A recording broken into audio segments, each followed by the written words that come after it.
The Amazing Digital Circus is great, but some of the Amazing Digital Circus fans are absolutely crazy. So today, I have a collection of my greatest Amazing Digital Circus stories of the craziest Amazing Digital Circus fans of all time. Some of these Amazing Digital Circus fans are obsessed with Pomni and think that she is their mother.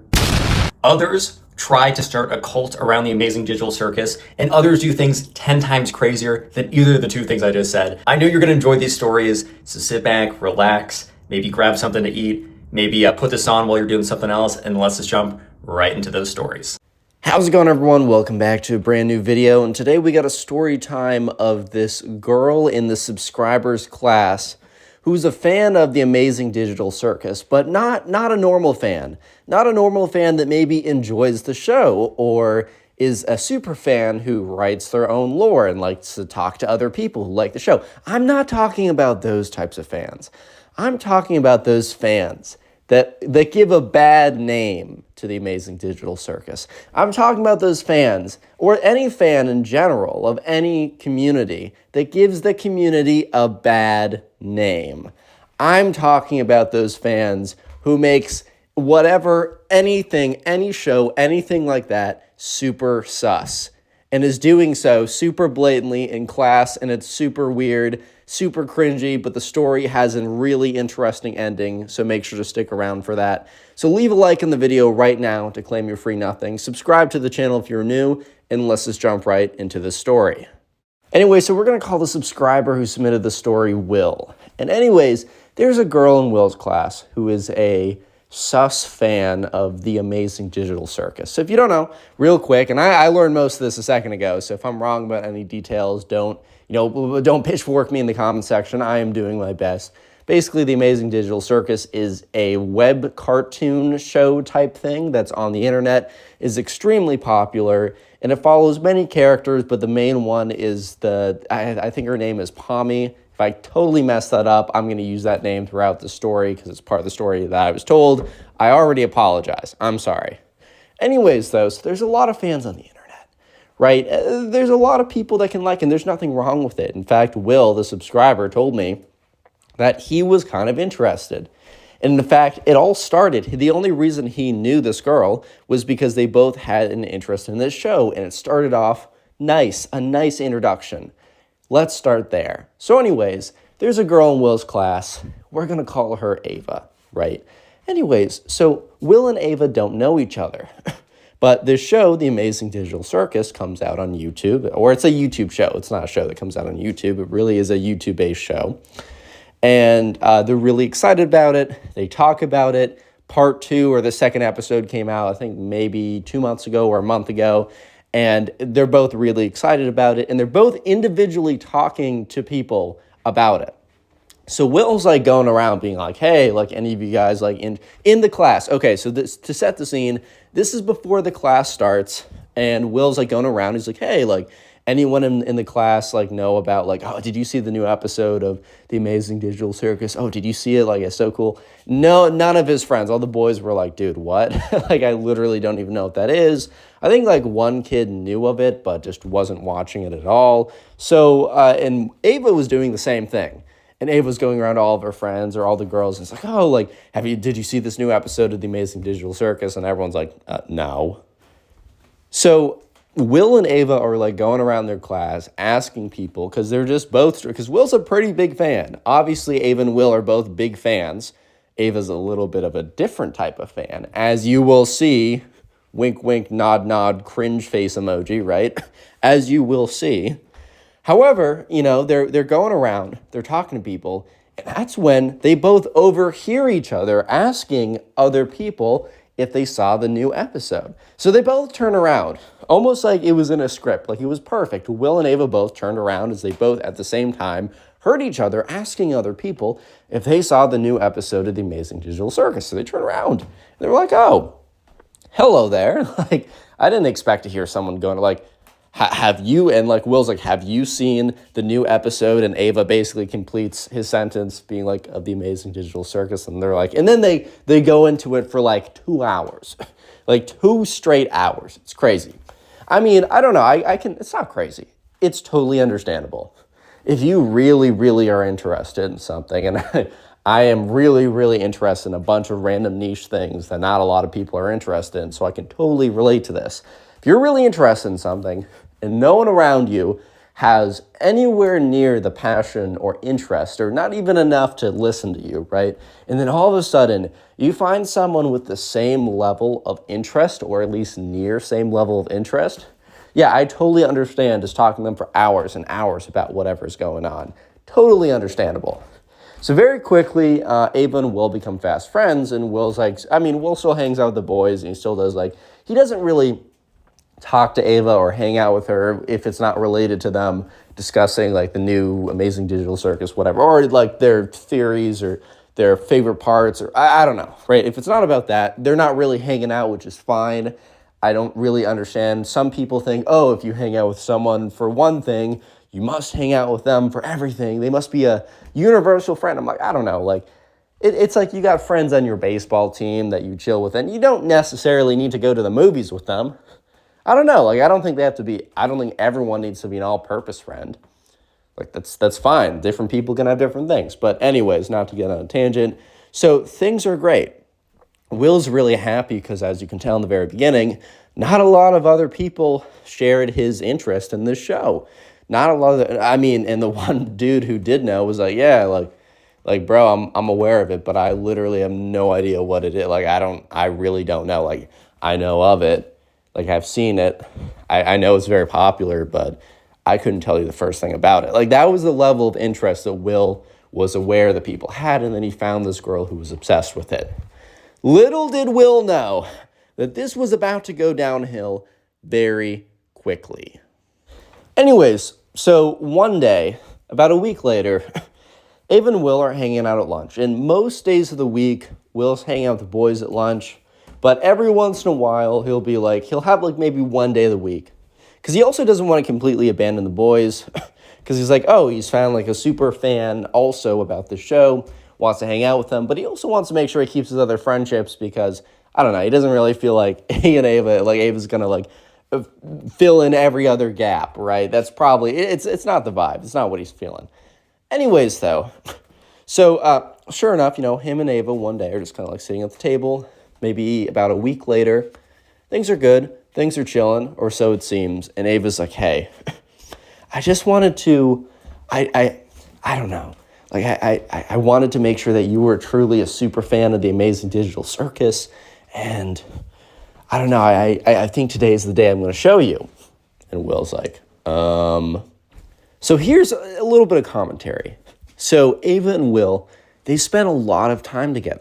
Sure, it's only been a couple weeks, but they've spent a lot of hours together. Volume of time has been very high.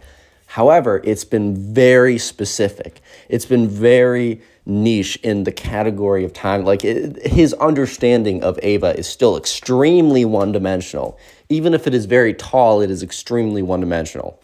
What I'm trying to say is normally when you hang out with someone and you learn about their family, you talk to them about a bunch of different topics, you hang out with them, you see how they interact with other people, you get the full spectrum of who they are. You get a very good 3D rendering of their character, their personality, their pros, cons, everything. You really learn a lot about them. However, in this situation, Will only really experienced Ava's love of this show, The Amazing Digital Circus. He didn't know anything else about her. He doesn't even know her last name. It is to that degree. The last name is kind of an arbitrary, random thing, but that's my example to show how little he actually does know about her. So the following is going to seem shocking, and it is shocking. But at the same time, it's not as if Will was able to make a great judge of her character. Anyways, though, and that little tiny disclaimer, if the following thing that Ava does is something that you do, it's fine. I don't care. I'm a huge live and let live type individual. That's kind of how I approach a lot of things. However, I do suggest don't bring it to school and don't show random people, without letting them know fully what it is beforehand. because that you're trauma alert right there, dude. That's all I'm about to say. So anyways, Will and this girl Ava are sitting at the table. Ava's like, I just wanted to make sure you were a big enough fan of the Amazing Digital Circus so that you would actually appreciate what I'm about to show you. And Will's like, Ava's like, yeah, so here's my special folder. And she like goes into her backpack and she pulls out this like standard manila folder, but it is a thick manila folder. Like this folder is stretched to the limit with lots of pieces of paper, some of them thin, some of them thicker. I mean, it looked like a whole range or whatever. And so she opens it up and immediately, oh my God. So you know how the Amazing Digital Circus has been getting some flack recently, not for the show and not for the average fan, but because of some of the fans that have been making very sus drawings. I mean, this has been a downfall of almost every community on the internet. Go from way back in the day when I started watching YouTube videos, 2015, 2016, you got the Five Nights at Freddy's, you got the Undertale.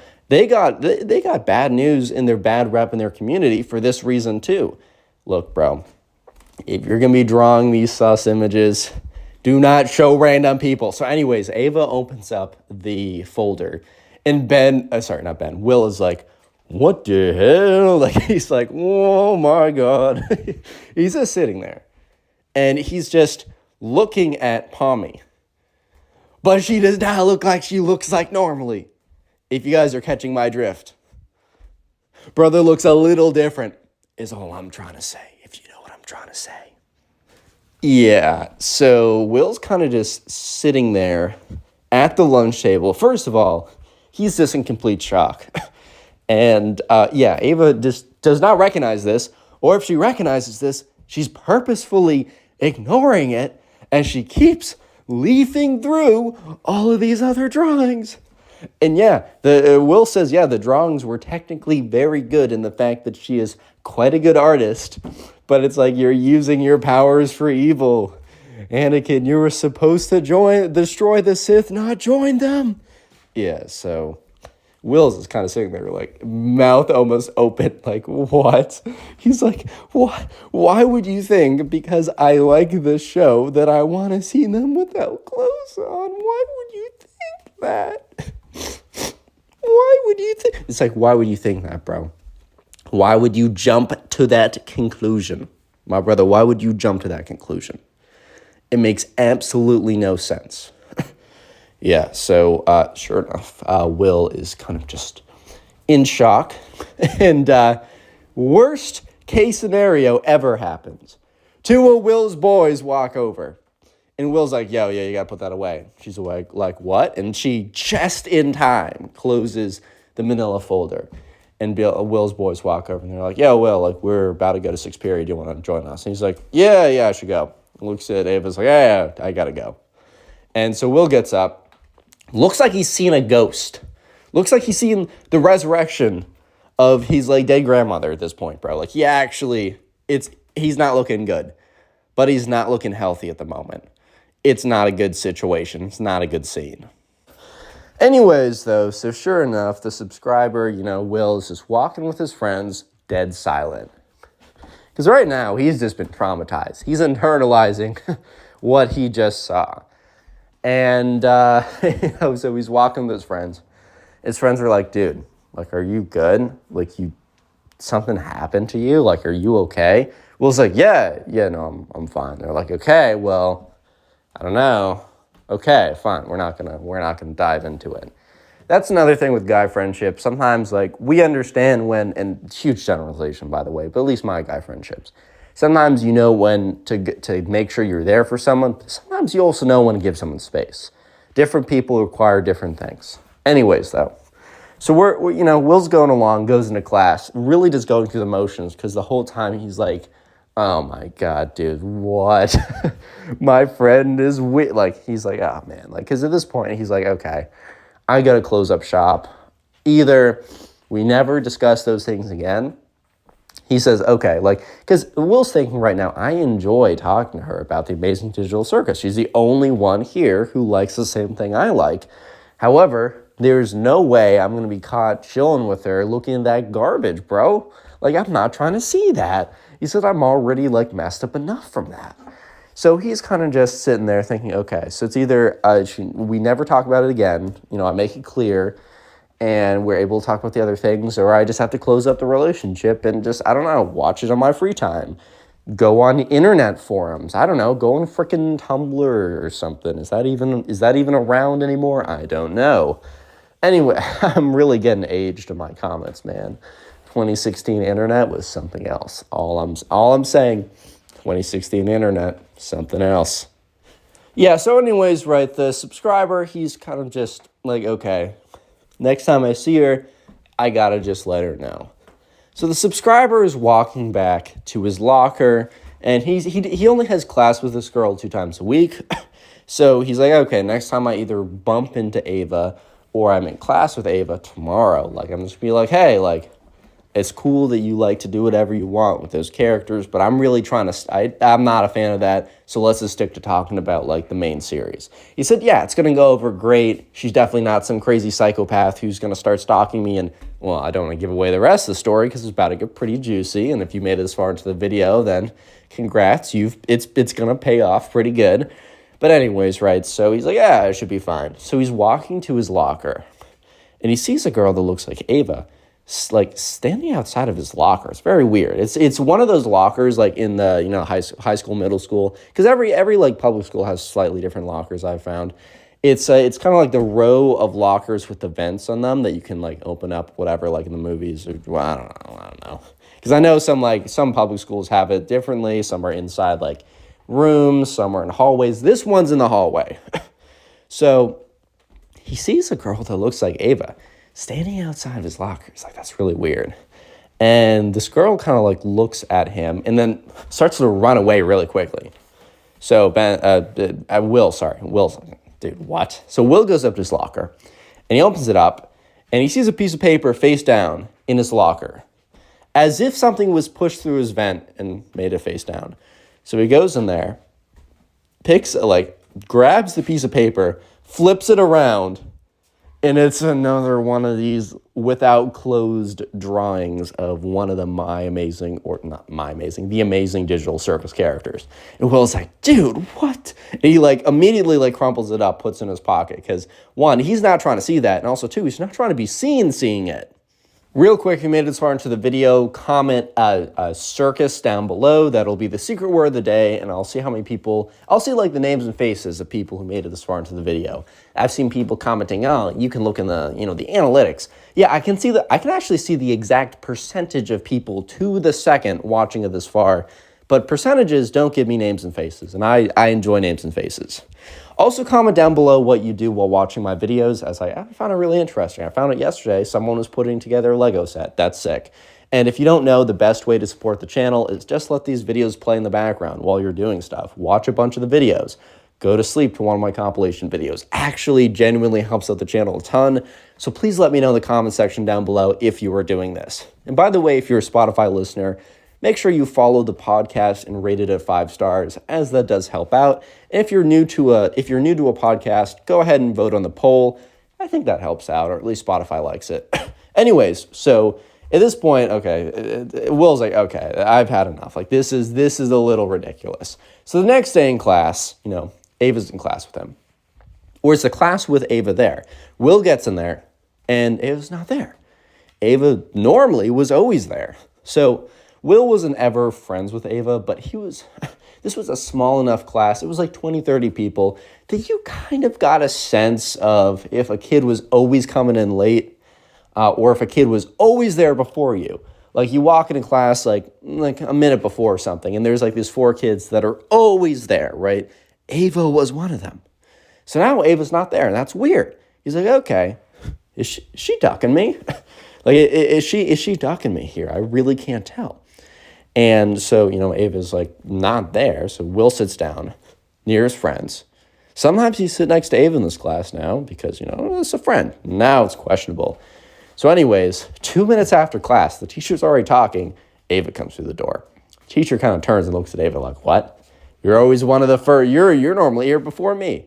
But I think the teacher, since Ava's always been early, not going to give her any flack.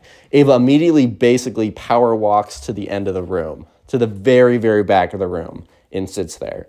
Will's like, okay, that's super weird. She never has ever sat in the back. She's either mid-row or the front. And the only reason she's been mid-row is because she might want to talk to me. She's always been front of the class, there before the teacher, there before me. And now she's 2 minutes late for the first time ever and shoots to the back of the class.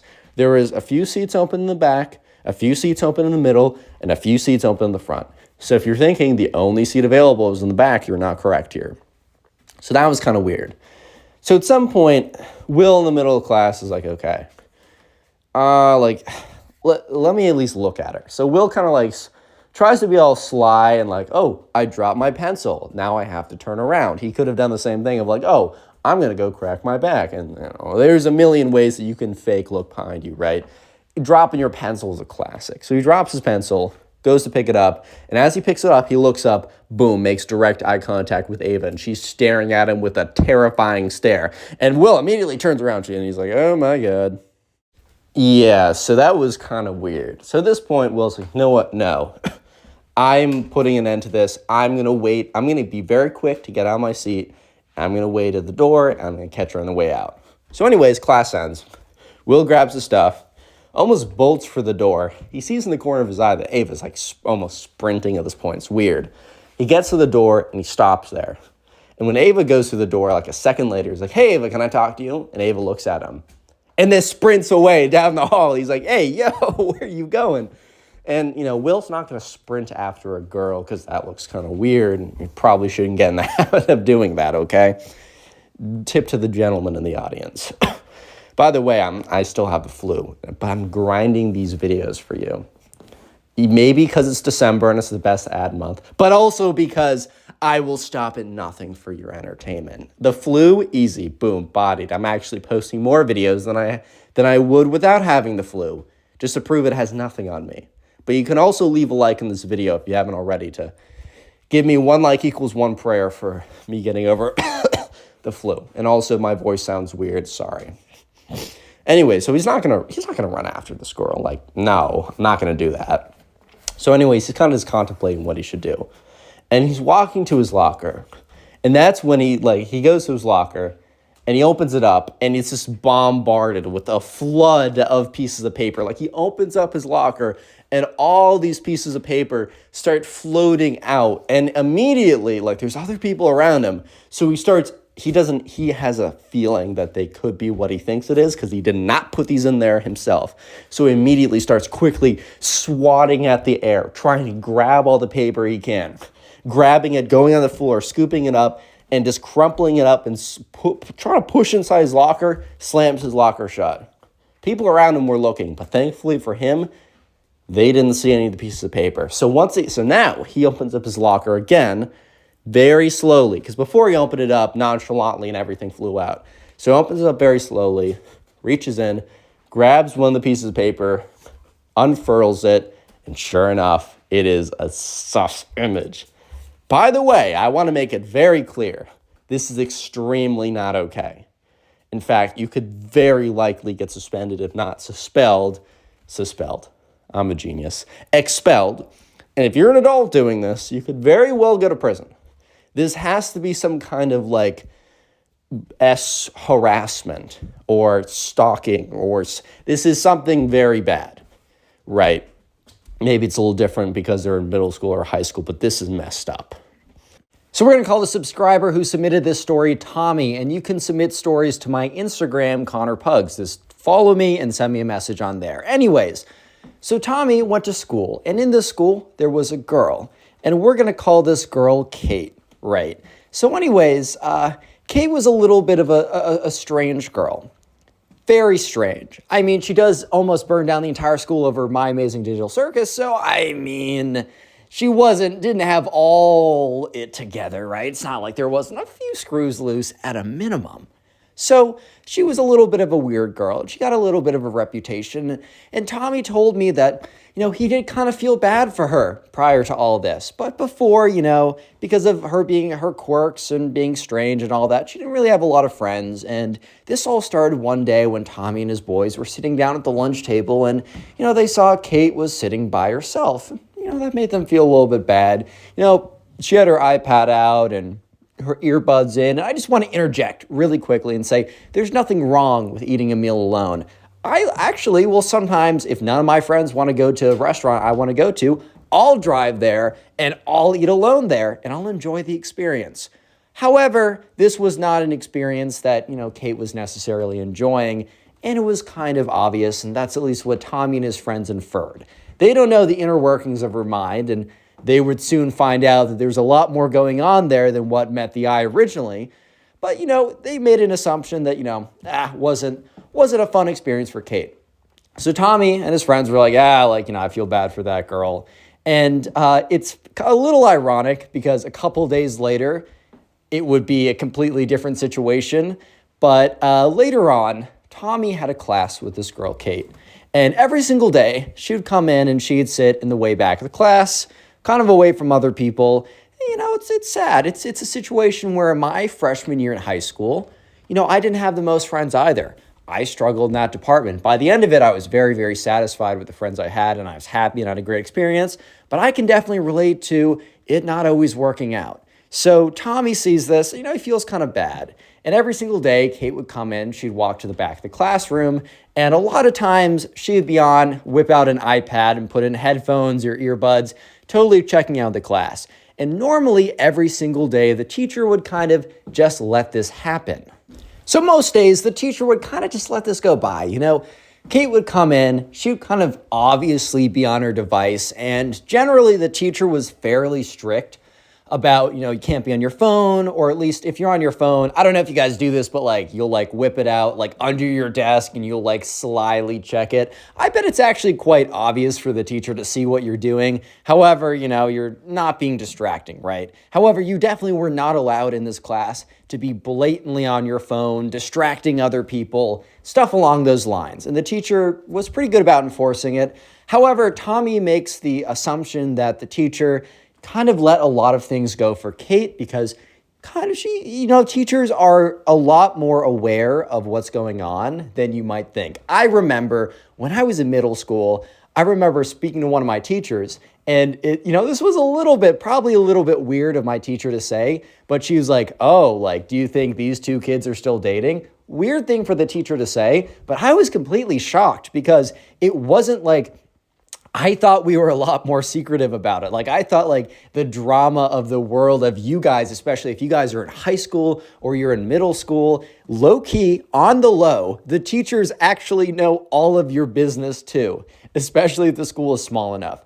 So with that being said, Tommy inferred that the teacher here, call him Mr. Davenport because I like using the same names in every freaking story, probably understood that Kate was not in the best social position, probably not having a great time. There could have been things going on at home, a long list of just letting it be. However, today was a different day.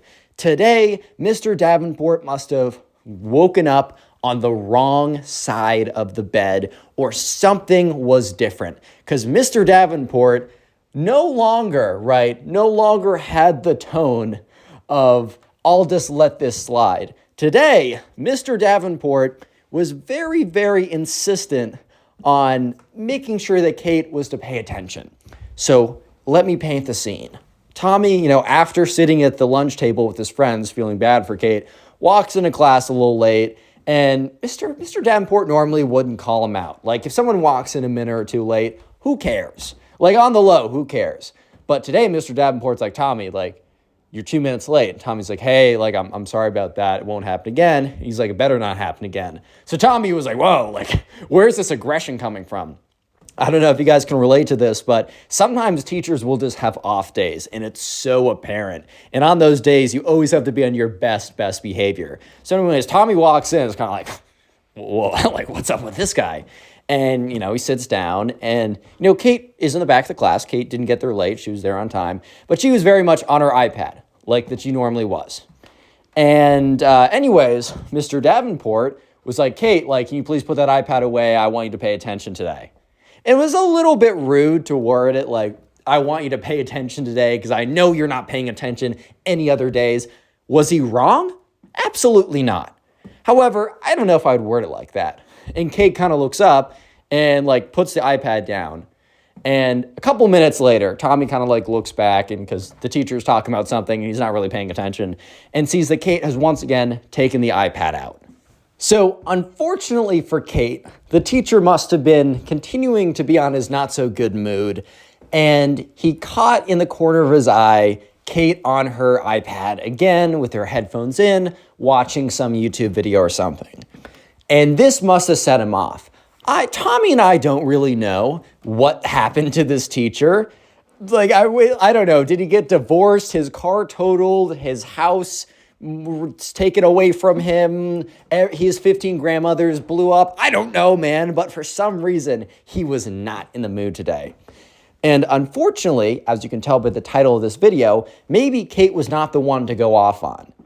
Even with that being true, you guys can probably guess what happened next. So the teacher, Mr. Davenport, starts walking over to Kate, abruptly stops what he's doing and starts power walking down the aisle towards Kate. So this completely takes Tommy off guard because all of a sudden, imagine you're sitting there, the teacher's kind of talking about, I don't know, differential equations or whatever you guys do in fourth grade, and then all of a sudden stops what he's doing and starts power walking super abruptly towards the back of the classroom.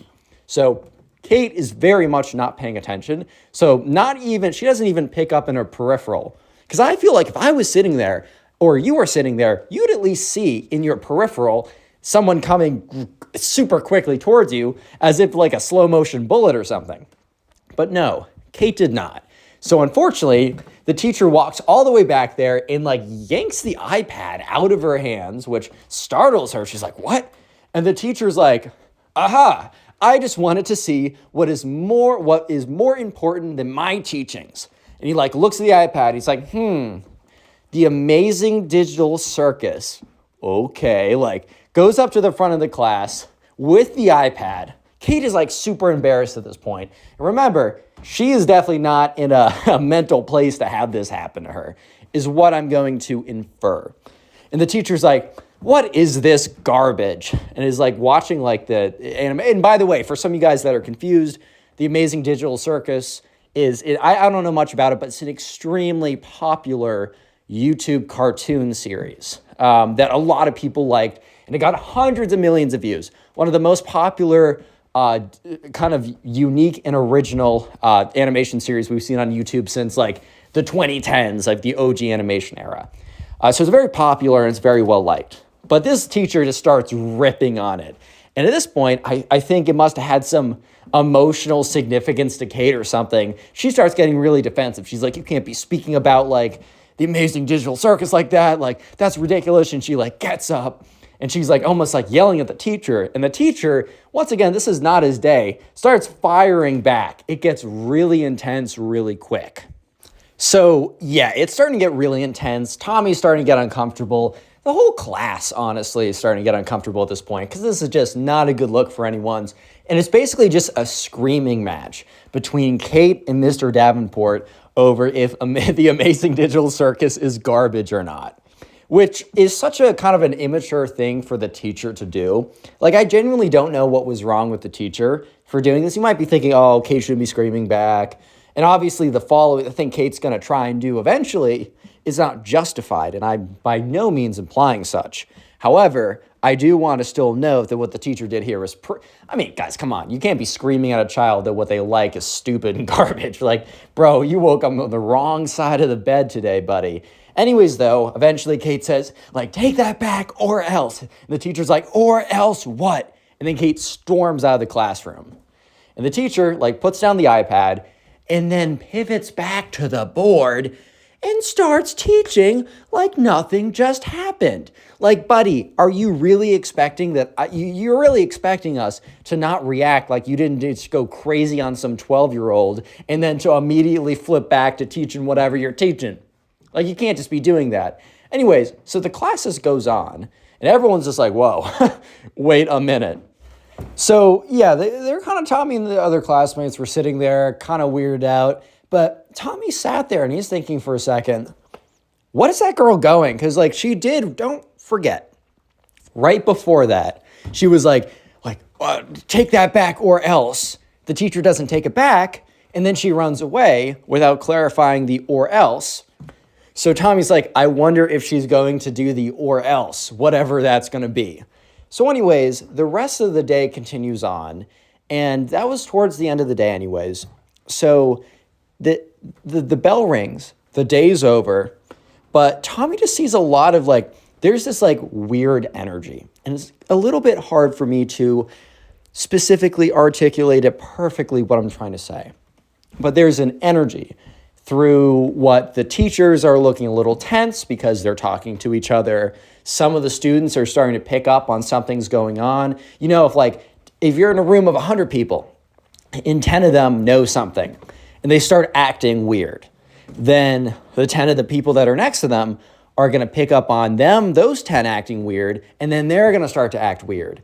And that's going to, it's going to slowly permeate through, even if everyone starts acting weird, even though only 10% of them actually know what's going on, nearly 100% are going to feel the effects of something going on. 90% are going to know that something is up. So sure enough, right, Tommy's walking around, he gets in his car, and his mom drives away, and she's like, the parent Facebook group's going crazy, Tommy, do you know what's going on? Tommy's just like, no.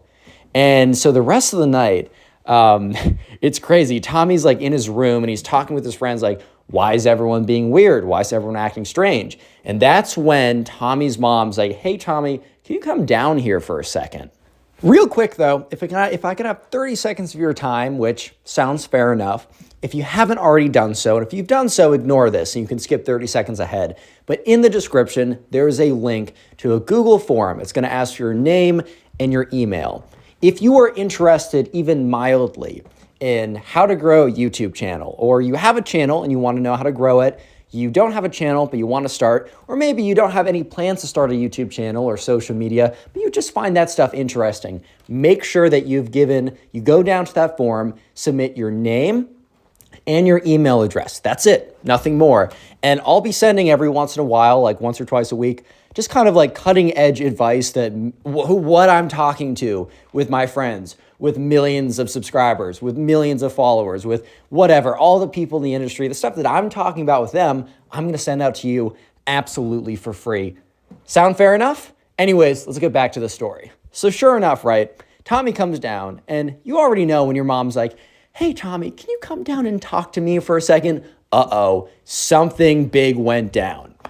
So Tommy comes down and she's like, hey, I just want to let you know the school sent an email out as well as all the parents are talking. And I think there's a girl in your class who, do you happen to know a girl named Kate? And Tommy's like, yeah, I know a girl named Kate. Yeah. And she's like, well, the school sent out a very vague email and the parent group kind of filled in the rest of the details. But it seems like the girl in your class was really mad at your teacher. And well, apparently she tried to set his office on fire. And yeah. And Tommy's just like, what? Wait a minute, pause. And, Tommy's mom's like, yeah, I know this is concerning. I just want to let you know, I don't think that girl's going back to your school. But if you feel too worried or too anxious to go back to class tomorrow, it's okay if you want to have a late start or stay over for the day. And in Tommy's mind, he's like, oh, that'd be a free day off, but I'm not going to take advantage of my mom in this situation. He's like, oh, that's crazy. How do you know? And then she's like, well, the school email kind of very vaguely said something along those lines. Didn't give the details of that it was Kate, obviously. It didn't give really the details of the exact situation. But enough of the moms. Apparently one of the moms knows a staff worker there who overheard everything. And well, the rest of the parents filled in the rest of the details. So after that point, Kate did not return to school. Believe it or not. And it's not confirmed.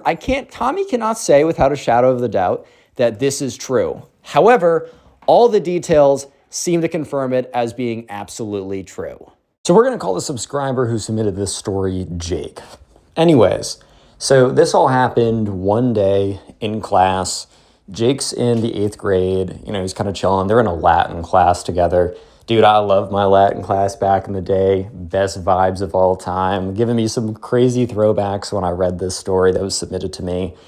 And there's someone else in the class who we're actually not going to call Ben. We're not going to call the other person Ben because this is a girl. And I don't want to call her like Ben because, I mean, Ben could be your name, but whatever. So we're going to call her Jaden. I know, we're finally having someone who's not Ben. If you're new to the channel, you don't know the lore on this, but it's big for anyone who's been here for a bit. Anyways, so this all happened when I've already forgotten the subscriber's name, Jake. So this all happened one day in Latin class. Jake kind of pulls up. Latin class is almost kind of like the chill class. It was for me also, which is kind of cool to see this, where, the teacher's really relaxed, is really kind of lenient on the grades. It's kind of like, yo, dude, if you just do your work, we're chilling, you're cool, don't worry about it. And a very relaxed environment. In fact, like Loki, the teacher was late most of the days. So it's like lax on like expectations all around. So it's a really, really fun class. And so sure enough, right, the subscriber, Jake, is kind of sitting there and they're talking about, he's chopping it up with the boys. And this girl, Jaden, here's the thing, a couple of things I want to put out there. One, I've not watched The Amazing Digital Circus. I don't think it's going to be my cup of tea personally. However, I've heard good things. I've heard a lot of people who like it. So I want to put it out there that this is no means hating on if you like it.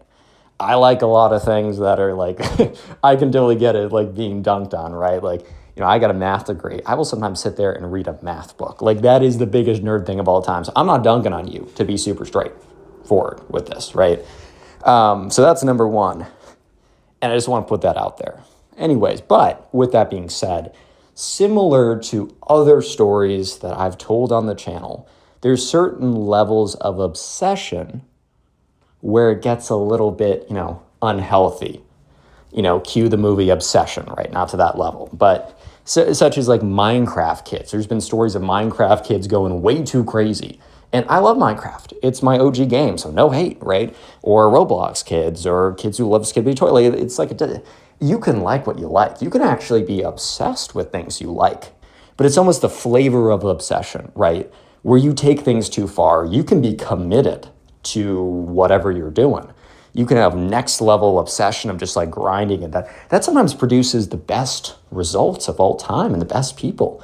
However, there are levels to this obsession, which we will see come true and unfold, because the conversation of The Amazing Digital Circus comes up. I think at this point, the story happening, like it just like released in theaters or something. So this was like, a month back when this actually happened. But the important point to know is like they were just casually talking about it. It came up, and Jaden was not in the conversation, but she was kind of sitting there, to herself, whatever, in earshot, but not like part of the conversation. So I want to make that super clear. She's kind of looped in her own world over here. They're kind of doing their own thing, but she's in earshot so she can hear what everyone is saying. So, Amazing Digital Circus comes up, and the subscriber, Jake, who, it's just not really his cup of tea. And that's okay. Some people don't like Minecraft. I love Minecraft, man. That stuff's awesome. But you don't have to like it. I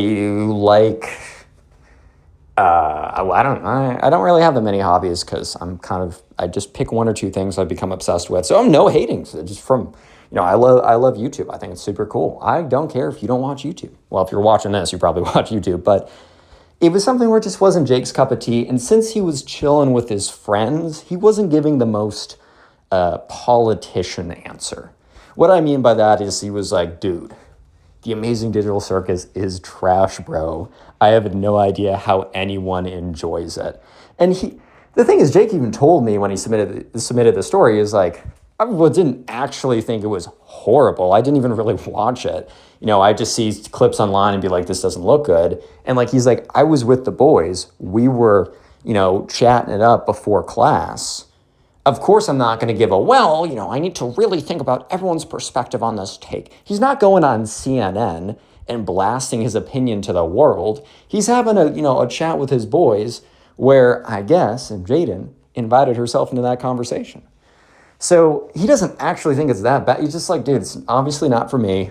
Yeah, I don't think it looks that good, but also I don't care if you dislike it. That's literally what the subscriber Jake is saying.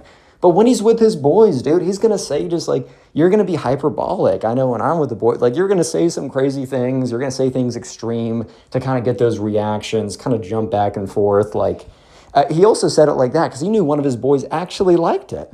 And his other boy's like, dude, no, it's actually fire. You have to give it a chance. He's like, bro, you could not catch me dead watching that. Like, that's insane, dude. That's crazy. And okay, then the teacher comes in and the conversation's done. So Jake honestly didn't even think that much about this conversation. It completely left his cranium, bro. He didn't even give it another drop of glucose in his brain to organize his molecules to form a thought on this dude. He didn't even think about it at all.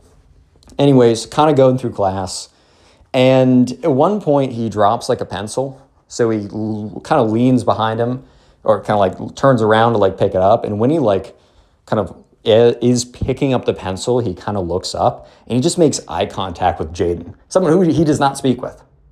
They have maybe spoken once because it was like group project or something. I don't even know, right? And he just looks up and she is glaring at this guy. Glaring, giving him the death stare 3000 over here. Bro actually thinks that she's Homelander or Superman gonna do the laser eyes or something. And at first, Jake's like, what? But he doesn't think that much of it. He only really thinks more of this as the story progresses and gets scarier and crazier and weirder. But in the moment, he was like, okay, I probably just saw this wrong. I don't know, assumed something. Maybe she was just in a bad mood and happened to be looking my direction. Like, it's probably not that deep. Correction, it was that deep, but he just didn't know that yet, dude. And this is like level 0 of like multiple levels of escalation from here. Anyways, bell rings and the teacher's like, all right, guys, like, please try to do your homework, please, but whatever. Like, literally chillest teacher of all time. So, Jake gets up, is not thinking anything about this. He's kind of with his boys, whatever, and Jake is like, oh, wait, like, he needs to, like, find something in his backpack for the next class. So he's like, you guys can go on without me. I'll see you later. And they're like, all right. So he's kind of fishing around in his backpack, doing something. And he, when you can kind of like sense that someone's presence is there, even if you don't necessarily catch them in your peripheral. Well, Jake sensed that there was another presence next to him. So he finds whatever in his backpack and he like puts it in his pocket, and then he looks up and he's like, oh, kind of jumps back a little bit because Jaden is like standing right there and is just like looking at him with the same death stare. So at this point, he's starting to put 2 and 2 together and it's like, okay, maybe she actually does hate me, but I barely know her name. And he's like, I've also not been, I don't have a girlfriend, so I didn't break up with her best friend. I'm not a heartbreaker. I get no play. I'm low-key nice to everyone. I definitely did not like go on a date with her mom or anything last time I checked. Like, what's going on here, bro? Like, I'm genuinely confused what's going on. So Jake kind of is like, yes. And Jaden is just staring him down. Dead silence. And even like the Latin teacher sitting in his chair just like, oh boy, something's going on here, but I'm just gonna go on my phone and look at these reels instead, which like complete vibes. Low-key, I would do the same thing if I was him, dude. I'm not doing that or whatever. And Jaden is just staring him down and just storms out. No explanation. And the Latin teacher's like, yo, buddy, you break her best friend's heart or something? And so Jake turns around and he's like, dude, I've never, and they have like a chill relationship. This guy's great. And he's just like, I've never spoken to her before, maybe once. I barely know her name. I am not dating anyone, and I've not broken up with anyone recently, and I've not gotten into any feuds or posted any spicy political takes on my Instagram story. Like, he's like, dude, I've gone through the list in my head just a second ago. That is so weird. And the Latin teacher's like, yeah, bro, looks like you did something. He's like, I really don't think that, she was just in a mood. I mean, maybe, man. She's a unique girl, but like, I don't know. And he's like, okay. Anyways, Jake's definitely weirded out. And when he kind of like links up with his boys later, he, kind of tells them about this, and they're like, bro, like, that's weird, but maybe she's just being a tweaker. And he's like, okay. It wasn't a very satisfying answer, because like, if he just said the first thing of like, dude, she was staring me down, and they'd be like, bro, she's probably just pissed and staring in general, and you just caught her eyes. But that of like standing there huffing and puffing for like 30 seconds is like, okay, might be something here. Anyways, so sure enough, the subscriber, like, he's gone about his day, and eventually the school day ends. And he's going in his locker. And when he opens up his locker to grab whatever else, he needs to grab, he noticed that there was like a crumpled up piece of paper that must have been like pushed through the vents on his locker, like, almost like the grates on his locker. And so he's like, okay, I did not put this here. And he's just so curious. So he picks up the piece of paper and he unfolds it. And it's literally like scribbled with like red crayon. And it's like, you've disrespected the digital circus. You will pay the price. And it had like a smiley face, but not a smiley face, like almost like a smiley face, but replace the eyes with like X's and replace the smile with like a frown. And he's just like, Jake's like trying to put two and two together. He's like, what even? He's like, oh, I think I get it now. Okay. He's like, okay. Yeah, I did throw some shade at the Amazing Digital Circus. Oh, and that's why Jaden's pissed at me. Okay. But then he's like, wait, no. This is kind of crazy. And he's like, I get it if you want to like fight back. If you want to go on your alt Twitter account and drop some shade on me or something, or you want to have like a intentional shady repost on your IG, bro, like that's whatever. It's not cool, but it's like not bad. It's like, who cares? Like, all right, bro, that's how you approach conflict. Dog, you do you. You know what I mean? But it's like, you wrote me like a letter in like kind of aggressively weird red crayon that's like kind of threatening. I mean, he's like, Jaden doesn't seem that threatening, but like she also was pretty weird today. So I was like, okay. And so anyways, the day ends and he's about to walk back to his house. And he actually just kind of sees Jaden there. So he's like, okay, bro, like, let me just clear this up. Like, it's clearly not that deep. And he goes up to Jaden. He's like, yo, like, I see that you're not super happy about what I said about, Digital Circus. Like, I was just kind of messing around with my boys. Like, I don't necessarily like it, but I also don't like dislike it that much. Like, it seems cool. Like, if you like it, that's cool. And she's just staring him down, mute, no words, and just has this like weird, creepy smile.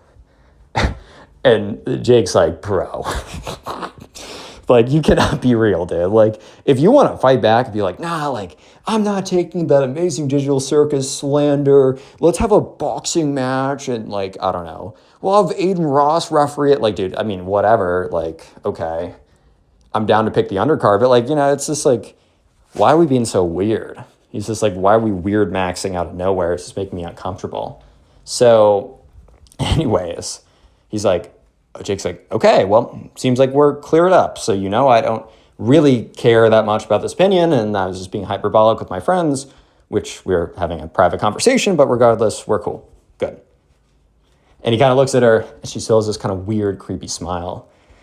And yeah, he's like, okay, well, this must be the end of it. Wrong. False. Incorrect. Anyways, keeps on going about his day.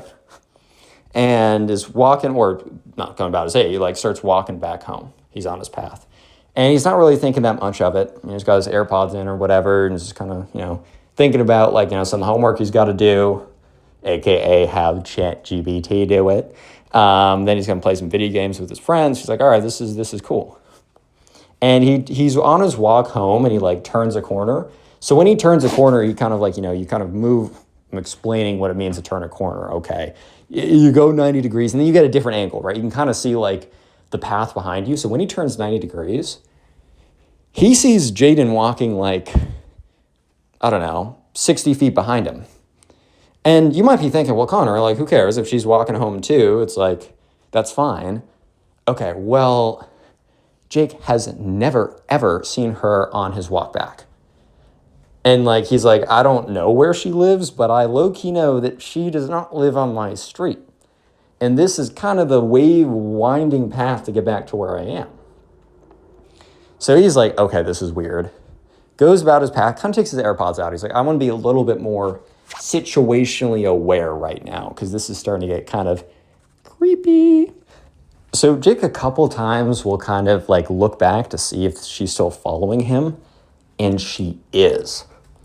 Real quick, if you made it this far into the video, comment pillow down below. I'm just looking at a pillow because I'm in my room right now. I love to see the names and the faces of people who make it this far into the video. Also, confuse all the people who don't watch this far. If you're watching on YouTube, I'm also on Spotify. If you're on Spotify, I'm also on YouTube. If you want to submit stories to me, Instagram, this is Connor Pugs. Follow me and then send me a story. If you look in the description of this video, you'll see my other channels. You'll see my other socials.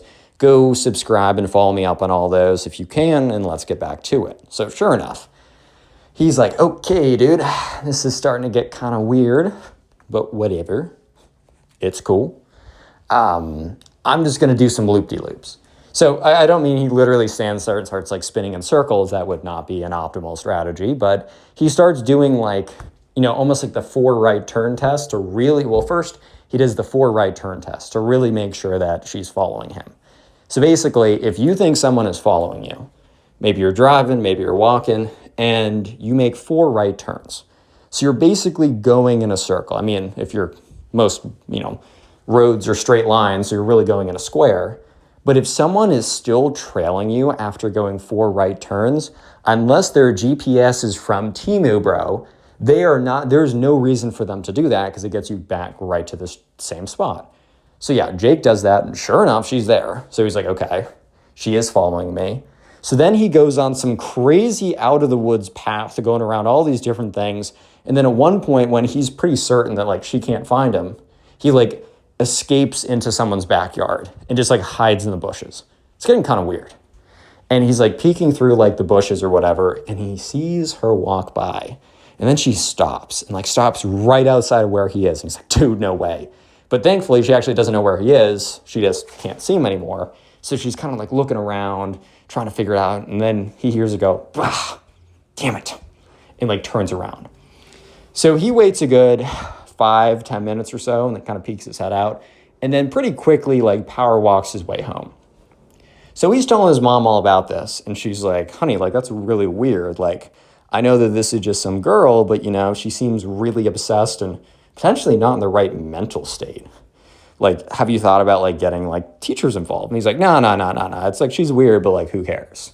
She's like, okay, well, I might care. He's like, no, I just want to tell you about it. So like, don't worry about it. I'll let you know if it gets worse, if it progresses, so on and so on. So night rolls around. Jake is, playing Roblox with the boys, just playing some games or something. And that's when there's a knock on his door. So of course he gets up and he opens it up and it's his mom. And, he's like, oh, what's up, Mom? Like, everything cool? Like, what's good? Because it was like 9 p.m. She's like, honey, what does this Jaden person look like? And, Jake doesn't think anything of it. He's like, oh, well, she has like long black hair, whatever. This like kind of describes what she looks like. And he's like, honey, I think you should go look outside your window. And at this point, dude, Jake's heart drops out of his chest, bro. He's just like, what? Are we being so real, dog? Is she actually like out there? And so sure enough, Jake goes outside his window and just sees Jaden standing in the backyard, staring. Not like making eye contact with him yet, because he kind of just like peeked out and he was not visible in his window when he was playing gaming, but she's just like standing there. So Jake's mom's like, okay, honey, I know you handled this before, but I think it's Mother's turn to take this over. So sure enough, right, Jake's mom like takes a photo, takes a bunch of photos, emails the principal, and then also like calls the police. So the police come over and they're not gonna like arrest her, but they're basically like, and like Jake's mom goes out and like the girl like doesn't say anything. Like she's just mute.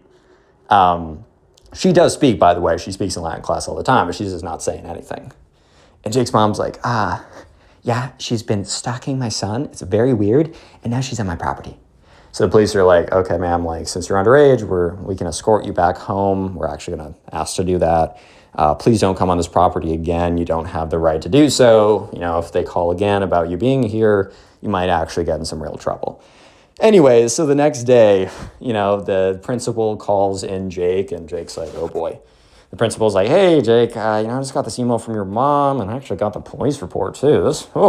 I don't know what you did to this girl, but like, gee whiz, like, did you mess with one of her friends and break their heart? And he's like, dude, no, I don't get any play. Why do I have to keep telling people I don't get any play? But anyways, he's like, okay, well, we do take this pretty seriously here, so I just want to get your side of events. So we're going to call the subscriber who submitted this story Colin. And this all happened one day in class. And there's a kid who we're going to call Ben. And I just want to put out some big disclaimer. If you like the Amazing Digital Circus, that is cool. In fact, so many people clearly enjoy it and love the movie and the story. And while it's something I might not personally understand or got into, there are so many things that I like that I understand that not everyone's going to like it. So this is not a story that is just hating on the fandom or anything like that. I just want to make that uber crystal clear. In the same time, when I do a story on a crazy Minecraft kid, I love Minecraft. I mean, literally look at the background of the gameplay on the screen right now. But this kid, we're going to call him Ben. And if you've been around on the channel, that is not a surprise that we're calling the second kid in the video Ben. And Ben was very chronically online. And that's okay. Honestly, I would consider myself pretty chronically online. It's not necessarily a bad thing at all. It's just you got to be a little bit careful because when your entire world, your entire worldview, comes from just things you consume online only, you start to get a little weird. You start to get disconnected from how things usually work in the world, such as taking showers, probably a good thing. Multiple other things throughout this story, because as I said in the beginning, it's like a crescendo. It is like you get a staircase where every step you take up the staircase, instead of getting one step closer to glory or to greatness, you're getting one step closer to, oh my God, I can't even handle this. So let's begin this story with Ben. He comes in one day. So this is 2 weeks before. We're going to do a whole timeline. 2 weeks before the day of reckoning, the day of doom. One might even say that this was biblically foretold, that the day of reckoning and the Antichrist, aka Ben, okay, maybe it's not that deep, but you know what I mean, 2 weeks before. So anyways, the subscriber Colin gets into class. It's early Monday morning. Typical situation where he stayed up way too late the night before. And not only did Colin stay up way too late the night before, he also stayed up way too late Friday night and Saturday night playing video games, playing Roblox. Well, I get it. I had plenty of those way too late nights where, for me, it was back in 2020 era, Hypixel Bed Wars. I would just say one more game with the boys, then it'd be 4 a.m. and I'd have a class at 8 a.m. and I was cooked. So Colin's already coming into this day a little fried. He's already coming into this day, maybe not the most prepared to take on the world, and definitely not the most prepared to take on Ben and all of his ideas. So there's a third character in this story that I want to introduce you to. And we are going to call her Ainsley. That's going to be the name of the third character. I know, 3 characters. You guys got to keep 3 names in your head. If anything, I'm more worried about myself because sometimes I will forget the name of the subscriber and just call him a different name midway through the story, as you guys already know. Anyways, to set the final character that's most important, and there's some more sub-characters, Ainsley was like this, it was kind of like the it girl of their class. Colin describes her as like very, very beautiful, relatively sweet, maybe not the nicest girl, but not a mean girl by any means. Like very kind of standard, like, pretty popular, nice enough where she isn't like notoriously evil. Because we've definitely had some stories where the quote unquote popular girl was notoriously evil. And that does happen. Like, don't get me wrong, that actually does happen quite a bit. But in this case, she wasn't like the sweetest girl of all time. She wasn't the nicest person to graze the planet Earth, but she was nice. And she will become extremely more relevant as the story goes on, unfortunately for her. But somewhat fortunately for us, because it makes a good story, but also somewhat unfortunately for us, because the cringe is unbearable. So this all happened early, Monday morning, and, Colin's sitting there, zoning out, barely able to focus, because he's just like, dude, I was way too late. And his cringe tolerance levels are they're through the floor. They're actually at the Mariana Trench. They're very far down. And that's when Ben pulls up. And Ben was always kind of like the chronically online, crazy theories, watching brain rot 24/7. He had his own Skibbity toilet era. And he comes in, and he's wearing this Amazing Digital Circus hoodie. And, I don't know if it's a real one, if it's like one of those crappy Temu knockoff ones. It could very well be one of the crappy Temu knockoff ones for all I know. But sure enough, he comes in with this hoodie. And it's seen better days, to put it lightly. And when to say I'm putting it lightly, I'm actually being extremely generous. From the moment he stepped in the classroom, Colin almost like picked up on in his peripheral the stink aura. He almost was able to clock without even smelling. He just had a sixth sense. I can't say sixth correctly without having a lisp. There's like 3 words where I always get tripped up. He had this ability to just know what was coming.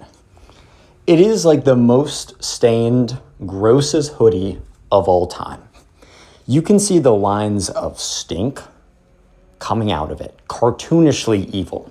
You can see the rims of salt from sweat kind of, creeping around the backside of it. You can see the mysterious dark stains, as well as the mysterious white stains, which are honestly a lot more concerning. But anyways, and it looks as if it's a science experiment. Almost like those Instagram reels that you see where it's like, putting a random food item into my mysterious stew day 300 without refrigerating it. It's kind of like looking like one of those as a science experiment. But sure enough, prepare yourself. Ben comes walking in. And of course, he's a little late, and the teacher is like, Ben, please sit down. It's almost like that scene from SpongeBob where, my favorite episode, where people, like SpongeBob and Patrick thought that they were ugly. But in fact, they weren't ugly. They were mid-tier normies, very normal. People around them would just die and spontaneously combust because they smelled so bad. And that was a beautiful revelation for SpongeBob and Patrick that, you know what, Patrick? We're not ugly. We just smell bad. Which, try not to smell bad too. But Ben beelines it to the one remaining open seat. And the one remaining open seat, of course, is next to Colin on this wonderful day. So Colin is sitting there, and Ben sits down in his crust-maxed Amazing Digital Circus, probably bootleg Temu hoodie. And it's like a shockwave. This is almost like Ben decided to do a tribute to Hiroshima and Nagasaki with the shockwave from sitting down. And not a shockwave of like Ben's like 10,000 kilotons or whatever, and he just decimates the seat. I mean the shockwave of the smell. Because the speed of light is very fast. The speed of sound is a lot slower, but still pretty fast. I guess the speed of smell, we don't really talk about this, especially when it's a very rich, in a bad way, dense smell. It's going to take a little bit, it's going to take a grip to get over there. But when Colin was sitting there, and the speed of smell hit him, it was one of the most eye-watering, challenging experiences of Colin's life. It was, Colin's gone through hardship. His family has difficulty making the rent sometimes. He has challenging relationships with his older brother, who is, a lot older now in the picture, but this was probably number one. Those seemed like small potatoes when it came to holding his composure based on the smell that came out of this. So Ben sits down. Colin has to do everything in his ability to stop his gag reflexes from going off, from projectile vomiting across the entire room. And they're sitting there for like a minute or something. And Ben's just sitting there mouth breathing, probably just contributing to the stink aura, which is not the aura that you're trying to maximize, guys. Really not the aura you're trying to max out at all. And after about a minute, and your nose kind of adjusts to terrible smells. So Colin could breathe through his mouth. He still couldn't breathe through his nose, to be super clear. That was very much off limits, just because it might set his nose hairs on fire. But otherwise, he could breathe through his mouth, probably taking in terrible toxic fumes. And Ben decides to lean over, which is already like, oh boy, buddy, you're coming in closer. I've already calibrated my stench guard for you being X number of feet away, and now you're leaning in. But Ben then goes on to say, Colin. And Colin's like, oh my God. He's like trying to breathe through his mouth, like, what? Like trying to breathe through his mouth while he's trying to respond. He's like, Colin, have you noticed anything different about me lately? And Colin in his mind is like, well, Ben, you have a nice haircut. You got it all done up. You're looking great. You smell terrible. But he's like, doesn't want to say that. Colin's not a rude guy.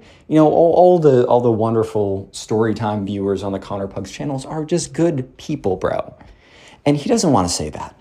So he's like, no, dude, what's up? And he's like, I've been pheromone maxing, and it's all part of my master plan. And there's so many things wrong with that statement in general. One, please never, unironically, ever say that you're pheromone maxing.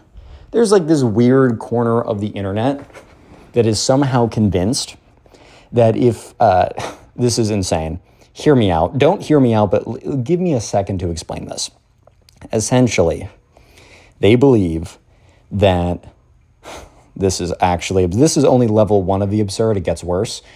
But essentially, he's like, well, here's the deal. The cavemen never took showers. I think a Minecraft kid also had this logic string. I think I told the story with the same line of insane logic 2 years ago. But if cavemen never took showers, and they were able to attract wives, then what women actually want, which this line of reasoning is pretty absurd already, but what women actually want is to return to the roots, and that they are able to pick up on scent better than men, and that they will be able to judge your pheromones, the sweat that is comes out, right, better if it is intense. So contrary to popular belief, you actually want to make sure that you smell the most. I didn't say smell best, remember. I did not say smell best. I said smell the most, gang. Smell the most. And here's the thing, though. Yes, here's actually some truth. It is important to smell good. Second best is you don't smell at all. Third best is you smell a little musty. And fourth best is this. And by the way, only do number 1 or number 2 on this list for the love of God. Anyways, to smell good is important, not just to smell the most. I've never understood how you took that and said, oh yeah, bro, I'm just going to smell the most. That's going to be the answer to my problems with women. I'm just going to start smelling. Not good, not necessarily bad, but bad. And I'm just going to smell the most. And the second part that was concerning to Colin is master plan.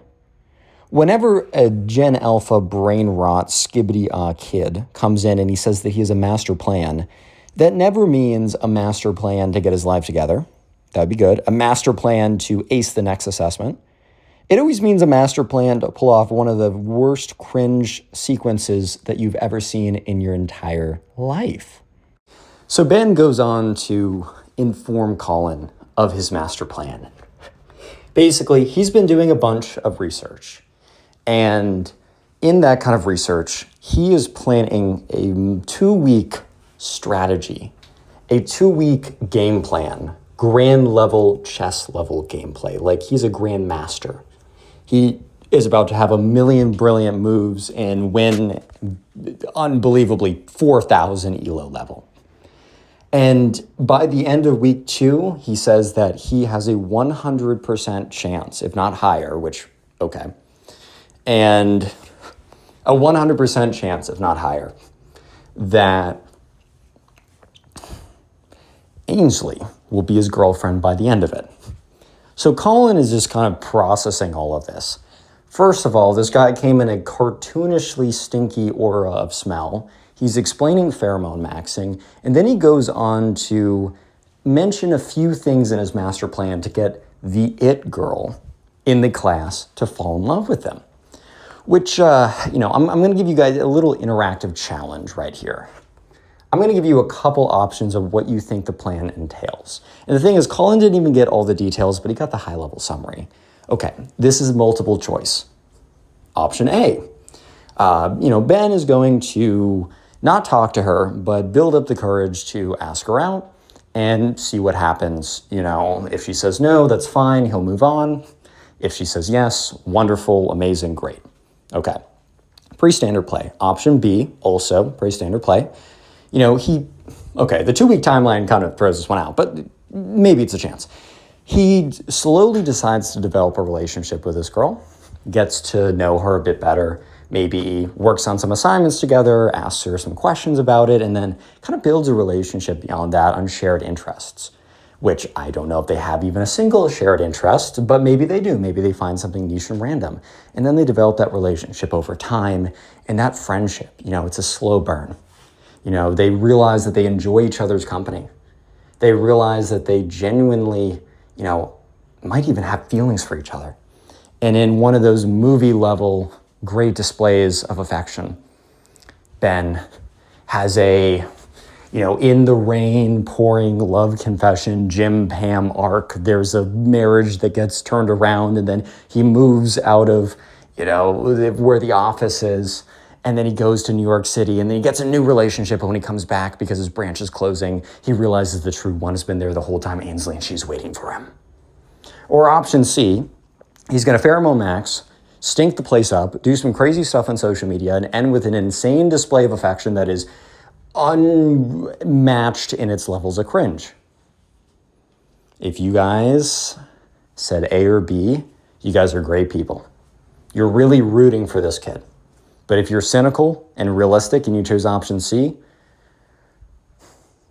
I unfortunately have to confirm that you are correct, because he basically goes on to explain that he's been pheromone maxing, so he's going to intentionally walk by her as much as possible to set the framework for his pheromones, which Colin's like, oh boy.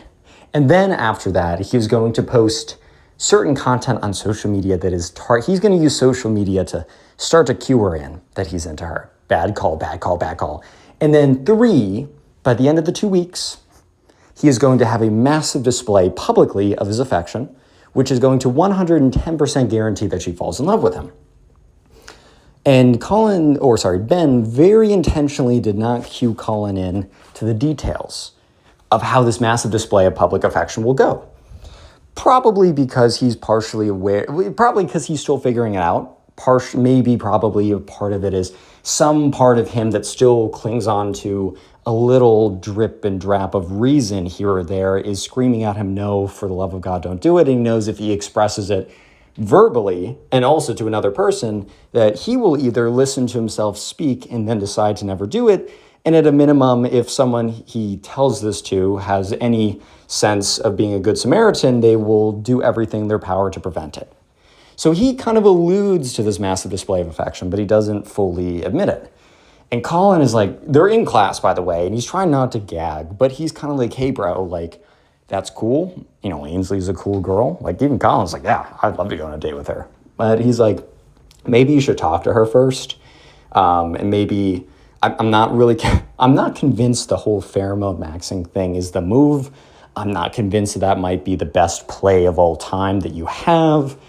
I just am a little bit worried about you going in that direction. And then also Collins, he spit some good games, some good kind of logic of like, you should always be direct without being crazy, but like kind of like subtly hinting at someone that you're into them on social media. I mean, if you like someone's story on the gram and then you slide up or something, like sometimes that's how you have to start it. Like it is modern day and I get it, but just like subtle repost of I love you, or like, oh my God, there's this girl I really like and her name starts with an A and ends with Ainsley or whatever. But I'm not going to say who it is, but I want you to know.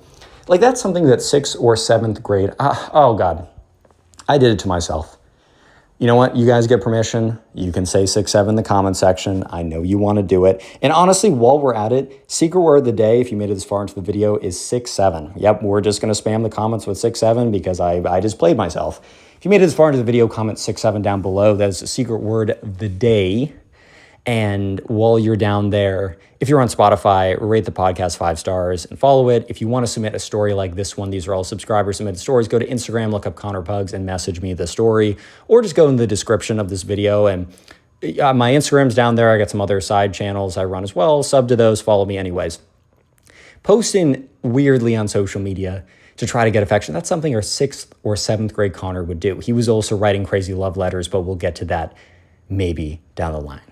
If this video gets 10,000 likes, I will tell the most embarrassing story of all time that I did. I am Ben, and I am worse than most of the Bens, and that's why I sometimes feel bad in these stories, because not only was I there, okay, not as bad as some of these Bens, but I've had max level cringe before that would have totally, I would have received the story and thought, no way, dude. No way this is real. Nah, I'm not going to, it's too crazy. So 10,000 likes, I'll do it. But back in the day, I was definitely kind of like, would post on social media and be like, oh, I really like this girl. I hope she likes me. Like, as a warrior, as a veteran in the cringe game and still an active player, I'm going to recommend you guys do not do this. This does not help. It makes you look weird. If they put 2 and 2 together, they're going to think, why is this guy indirectly trying to hint at me instead of just being a man and talking to me? Oh, he's on this social media, men used to go to war. No, but I'm serious about it. And then the final thing Colin says, like, I don't know what this massive display of affection, Ben, is going to be, but you might want to reel it in a little bit, warm it up, have a couple conversations with her first. Talk to her friends a little bit. Show off your good side, not your pheromone maxing side. And Ben's response was like, bro, I appreciate the response. I appreciate the feedback. I know you're my boy, just trying to have my back. But I've really thought this through. So you got to trust me on this one. And Colin, in his mind, is like, I did the right thing. I tried to step in and stop him. I really did. But I really think this is a lost cause. And in fact, it was a lost cause. And you know what? Colin tried. So when these things that are about to happen, Colin doesn't feel as bad because he knows that he did his very best. Very best. So over the next couple days, Colin is just, and these are the interactions that he sees. So he knows that Ben is doing this at least as many times as he saw, but probably significantly more. When Ben would walk into class, he would very intentionally pick a weird route to get to his seat, almost like he'd go down row 1 just to shift over to row 4 where his seat was, or where he was going to go sit, like 1 row down, like 1 desk down. So it was very weird. But by the way, over these 2 weeks, and even during the finale of this, he was wearing the same crusty, dusty, stink, like it just dripped Amazing Digital Circus knockoff Temu hoodie the whole time. But he would like walk very close next to Ainsley. Like sometimes he would drop a pencil or just slow down and then speed up right after he walked next to her. And oh man, Ben didn't see this. Ben would like walk away with this like proud look on his face, like, yes, I just pheromone maxed. She's so into me now. But Colin saw Ainsley's expression where the first couple times, like every single time that he walked by, she would just like crinkle her nose, throw her hands up, like put her hoodie up or sweatshirt up over her nose, start coughing or whatever. She was having violent physical reactions to how gross the smell was. So probably not a win, one might say. And towards the last couple pheromone max trips, towards the end of the second week, she started looking visibly angry and upset. Because she was like, what the heck, dude? Why do you keep... Because I think she even noticed once that, like, he was, like, intentionally going by her, intentionally slowing down, and absolutely blowing up her nose every single time he did it. She started to look like kind of PO'd, bro. She looked pissed, bro. Like, because she's just like, dude, you're ruining my nose. Like, I probably can't even... She probably couldn't eat lunch for those 2 weeks. She probably was like dropping weight like she's cutting after a bulk by the way that she couldn't consume any food for 12 hours because everything tasted like Ben, and not in a good way. Pause, play. Anyways. So the week goes by. He's been doing a lot of pheromone drops, which, by the way, during this time, Colin just started paying more attention to, like, Ainsley's dynamic. She is, like, totally subtly dating this random football guy. Like, it's not, like, public that everyone knows about it, but it's like, yeah, bro, like, I'm starting to pay attention. I put 2 and 2 together. I don't need to be an Einstein-level genius to realize what's going on here. So she was probably not even on the market, which, would have saved Ben a lot of irrevocable cringe that he was about to just blow up his reputation was 0, but now it's about to be an unknown negative number so deep and down and far and negative that it's getting close to negative infinity. It's actually might be larger. Mathematicians around the globe are pulling their hairs out. They don't even know how this is possible. But yeah, not great. And over the weekend, so Ben followed a lot of people on his like Instagram where he had no posts, which is a very standard guy thing. It's you're either me. Well, actually, I have a private Instagram that I use to follow my friends. I post like once a year. It's a very standard guy thing to just not post on Instagram. I also have my main social media Instagram with 1.3 milli followers where I'm posting like 8 times a day. But most of the time, if you're not trying to grow in social, you really don't post. So Ben had 0 posts, very standard. And that's when he started having these stories that he posted on his Instagram. And yes, the cringe continues. Because he started spam posting over the weekend. And the posts were something like, guys, I have a crush on a girl and I don't know what to do. Please swipe up and help me out. Guys, I have a crush on this girl and she's somehow better than Pomni. Guys, I have a crush on this, like literally spamming his story. And her name starts with an A. Any guesses, question mark? And he'd have these like little faces that he would take, like little photos or whatever. Or sometimes he would just take screenshots of random like Amazing Digital Circus or like Skibbity Toilet things and then also put that text on screen. He posted on his story 48 times over the entire weekend. And at this point, it started to become like a meme around the school because Ben was kind of known as being a little oddball and weird, but when he did this, it became like a whole character arc of this kid who was in the same hoodie and is starting to become also known for smelling rancid, has been spam posting on his story that he has a crush on a girl. So this might seem a little mean, but it's also just the reality of the situation, which I will never rob you guys of the reality of the situation because sometimes some of you guys might be like 7th grade Connor, who was in their cringe era, still in my cringe era, but significantly worse, might be listening to these stories and be like, oh man, I shouldn't do this. So I'm always going to tell you the reality of the situation. It basically became something where all the girls in the school were almost like it was a whole thing of who does Ben have a crush on? And my God, do I hope and do I pray that it's not me? I am down on my hands and knees begging to whoever's listening to make sure that it's not me and that it's my op. That one girl who hooked up with my ex-boyfriend, that one girl who said something really petty about me, I pray that it's her. I pray that it's her. It really became like it. The first week, no one really knew what was going on besides Colin and maybe if Ben told 1 or 2 other guys. But now everyone was like waiting basically for the reveal. Because during the Instagram stories, he was like, I'm revealing it Friday at lunch, noon, Eastern, be there or be square, winky face emoji. Like he was hyping it up like he's Taylor Swift about to drop an album. Bro was actually, it's like one of those music festivals where you slowly drop the line of, oh my God, Ken Carson's there. Oh my God, yeet. it was like a dropping for the craziest release of all time. Like this was about to break the streaming records if it was streaming, but it was streaming cringe and he got #1. He went triple platinum with the cringe. But everyone was like, oh my God, I hope it's not me. And I hope it's my enemies, my ops that are all asked out. And some people were like, I really dislike this group of girls. Hopefully he asked for like a polyamorous triple date or something with all three of them, because that would be great. 3 birds, 1 stone. But then also Friday at lunch was getting hyped up. And so there's a lot of theories going around of like, okay, well, who's it going to be?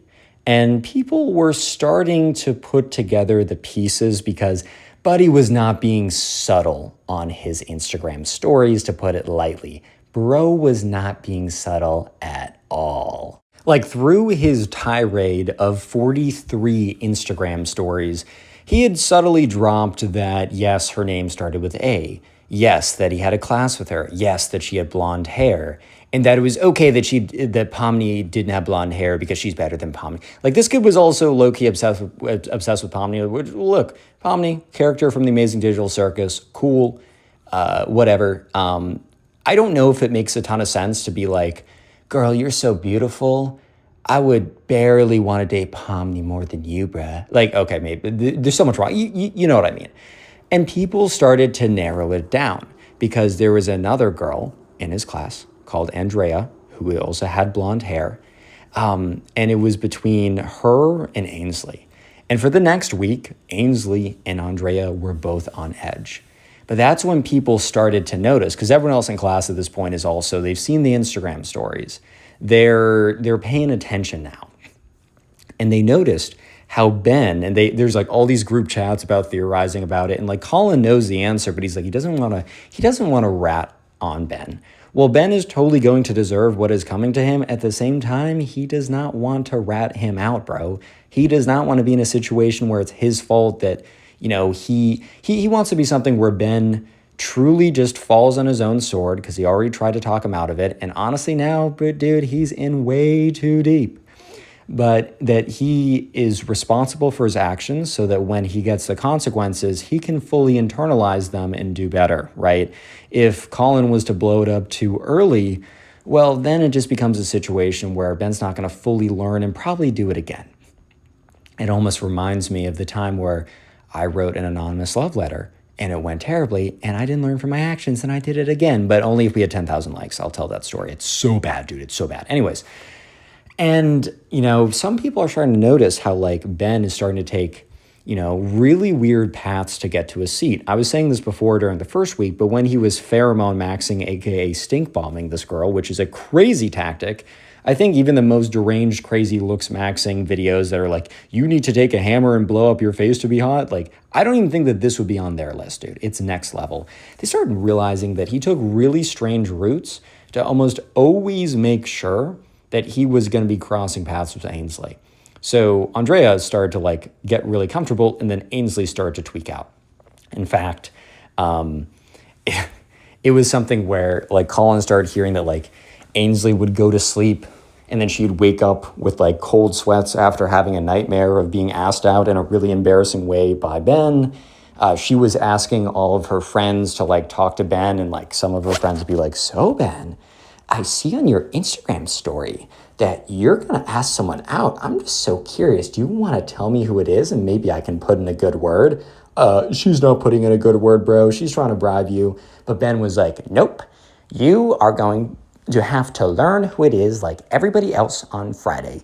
No special privileges allowed here. And they'd be like, okay, fine, whatever. And Ben would go on to like, Ben was in the last couple of days, the Wednesday and Thursday, and especially the Friday morning before, he was kind of rolling in the excitement. He was kind of, it was the first, and honestly, look, it was the first time this kid got real attention. It was bad attention. And let me just say that sometimes when you are deprived and starved from attention, the fine line between good and bad really starts to blur, and any attention is perceived positively. But he was kind of like rolling in it because people would come up to him and they'd want to know something about him. Like in all seriousness, like people were curious about Ben probably for the first time in his life, which is kind of sad to say, but it's just a note I want to put out there. So at this point, Ainsley basically knows it's her. Friday morning, bum, bum, bum. The 2-week countdown. And the night before on Thursday, Ben does his final burst of spam posting, being like, Friday is the day I reveal it all. To my sweet love, I'm going to let you know I'm coming. And it's great that I've documented a lot of this journey on my Instagram story, because our future children are going to be able to look back and they're going to have a clear, vivid picture of how mommy and daddy got together. Oh, that was hard for me to say, guys.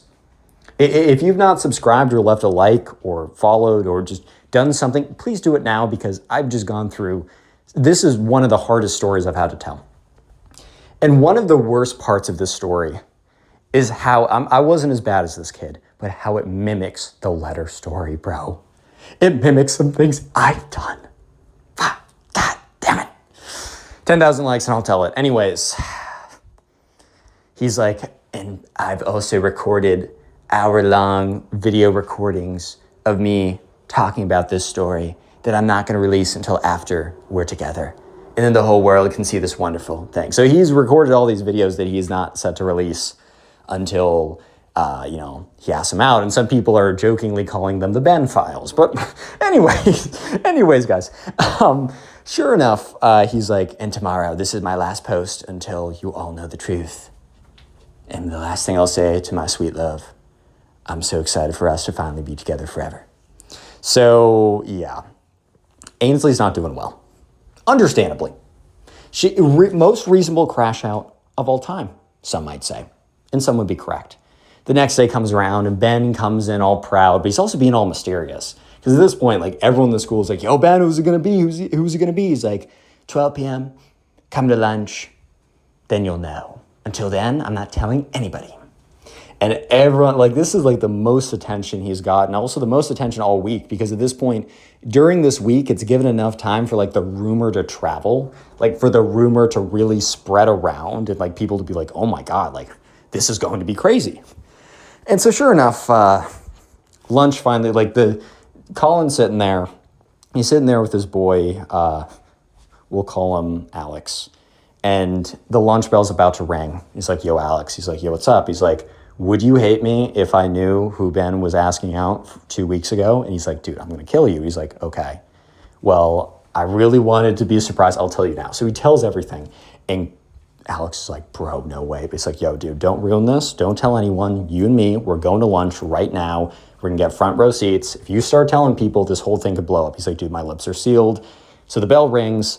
Everyone's like running to lunch. Like usually lunch is like exciting. You're not in class. You're getting some food. Maybe it's some slop, but you're still getting some food. You hang out with your friends. But there's a different energy going into this lunch because everybody knew what was going to happen. Everybody knew that this was the day. This was the day, the great reveal, the thing that they'd all been waiting for weeks. Well, not for weeks at this point. Colin for 2 weeks, for everyone else since last Saturday. So everyone's getting there. It's the most packed and the most like promptly attended lunch has been. They get in line. It's like the longest line they've been in because everyone gets there at the same time. Alex is even like, yo, dude, get me the sloppy joes. I'm going to secure us a good seat. And he's like, dude, like Ben's not even here. How do you know what a good seat would be? He's like, bro, I'm going to like find the most optimal seat, like relative to where Ainsley's going to be, like all this stuff. And Ainsley's also not there. So Colin gets his food. They sit down, whatever, going on. And Colin sits down and Ben is nowhere to be seen. So there's this kind of like mumble or murmur. And the doors open up. And it's Ainsley and her 3 close friends. And Ainsley's just like looking at the ground. And everyone's like, uh-oh. She is not having it, bro. She's just like looking. I honestly do actually feel really bad for this girl. Like she basically just got targeted by this kid, Ben, out of nowhere. I do genuinely feel kind of bad if I'm being so real. But anyways, she comes in, gets her food, and she sits down. And everyone's like looking and paying attention. She's almost like trying to eat her food super quickly, head down, like no one talk to me. Her like 3 friends are like almost like guarding around her, keeping her up. I think she's probably like, I don't want to have lunch. And they're like, Ainsley, you haven't eaten for weeks because of Ben's stench. Like you got to eat, blah, blah, blah. Anyways, sure enough, The door is open, bro. The cafeteria door is open. And Ben walks in. And Ben walks in with a microphone. One of those he walks in with a microphone and a speaker. And he walks in, he has the same Amazing Digital Circus hoodie on. He's got a fedora on. He's got Nike slides with no socks. It's bad, bro. Oh, Lord, it is not looking good. And Alex just bursts out laughing next to Colin, no way this is his fit. No way this is this dude's fit. He's going into what he hyped up to be the biggest moment of his life, and this is the fit that this dude picks? Are you serious right now? And Colin's like, dude, the fit is the least of the problems here. It is definitely a massive problem, but we have bigger issues to deal with, bro. It's there might be a stock market crash, which isn't great. But it's also, there's an alien invasion going on, so maybe the S&P 500 can drop a few points and we'll all be okay. You know what I mean? So Ben starts shuffling over because he's dragging around his boombox or whatever with his microphone. And he starts approaching Ainsley's table and everyone's like, yo, it's happening. And they're all clapping or cheering. It's a whole thing. And Ainsley just has her head deep in her hands. It's honestly, poor girl, bro. I actually do feel bad for her quite a bit. And by the way, my letter story is bad, so 10,000 likes, rip it up. And but also, it's not this bad. I was not this bad. I was pretty bad, but it was nothing like this, by the way. As the story goes on, I'm yeah, I wasn't great, and it was pretty embarrassing, but this is next level. So he goes up, and he's in the mic. He's like, Ainsley, yeah, I'm talking to you, girl. You knew this day was coming. And everyone starts cheering. At this point, it's the biggest meme ever. They're I'm with it, bro. Let's double down. And Ben kind of looks at the crowd and kind of throws his hands up a little bit for them to go crazy. Then so everyone's rah, let's go. It's the Ben Crazy Digital Circus Crusta Ask Out. The biggest cringe moment of all time. And I'm here. I'm going to tell my grandkids I was standing right here when the cringiest thing of all time happened, bro. Let's go. Kind of that level, dude. And sure enough, he's back in the mic. He's like, Ainsley, I prepared a little song for you. And he cues a audio track, so karaoke style, where only the background plays. And it is Baby by Justin Bieber. And I once again, guys, I said, subscribe to my channel, spam the comments, follow my socials, because I'm about to put on a performance that's going to kill me by the end of it with cringe. If this is the last video uploaded, just know that my loved ones edited, posted, made a thumbnail, and submitted this. Here we go. Oh, whoa. Bum, bum. Oh, whoa. Bum, bum. Oh, whoa, whoa, whoa. So everyone's going crazy at this point. He's like, Ainsley, I know you love me. I know you care. When I see you, I think only Pomni is this fair. You have my heart. You have my eyes. And I want us to be together forever, ever, ever wise. Because when I see you, I'm like, Ainsley, Ainsley, Ainsley, oh. Ainsley, Ainsley, Ainsley, oh. And on the second oh, he takes his fedora, throws it in the air. The entire crowd goes crazy. Ainsley, Ainsley, Ainsley, oh. I've always wanted you to be mine, yeah. When I was on Reddit, I looked up looks maxing. I wanted to know how you could love me. And when I thought, what would Pomni want? I thought, all the things I'm doing right now. And when I think of, our kids will look at this, and we'll have 3 cuts, and live in the suburbs. But with internet, that's good enough for me to watch my Amazing Digital Circus on 4K on my TV. And I was like, Ainsley, Ainsley, Ainsley. And at this point, the whole crowd is starting to go, Ainsley, Ansel, out. Like the whole crowd is freaking getting into it, dude. Super embarrassing for this girl. I genuinely feel bad. And this goes on for like the whole length of the song. And by the end of it, he's like, Ansel, oh. So Ansel, and cuts the music. Tell me, will you be mine? And the whole crowd's like clapping and cheering. They're like, yes, let's go. Which, by the way, to be super clear, no one was actually like, this is so great. They were just like, this is the greatest moment for us. Like, they should not have been cheering him on, bro. They should not have been encouraging this. They should not have been pushing for this. In fact, they are almost like if you're committing a robbery and maybe you aren't the one who steals the queen's crown jewels, but you were there. You maybe opened the door. You drove the getaway car. If you're an accomplice, you get like the same punishment as the main perpetrator, dude. And everyone in this crowd was 100% an accomplice. Because this is next level nuts, bro. This is low-key crazy. And Ainsley's so red in the face. And she's like, Ben, can you come here for a second? You know what? I said in the beginning of the story, Ainsley was like a sweet girl, but like, not the nicest. I take that back. Ainsley is actually the nicest girl of all time based on what she says here. So she basically likes like, hey, can you come here? At this point, everyone is dead silent because they're trying to hear it. But she's talking in a really low voice, being really nice. And word got out what she said later on. So I'm just going to tell you basically what she said. She essentially was like, that this is very sweet and that her thinking, like him thinking of her so fondly is really nice.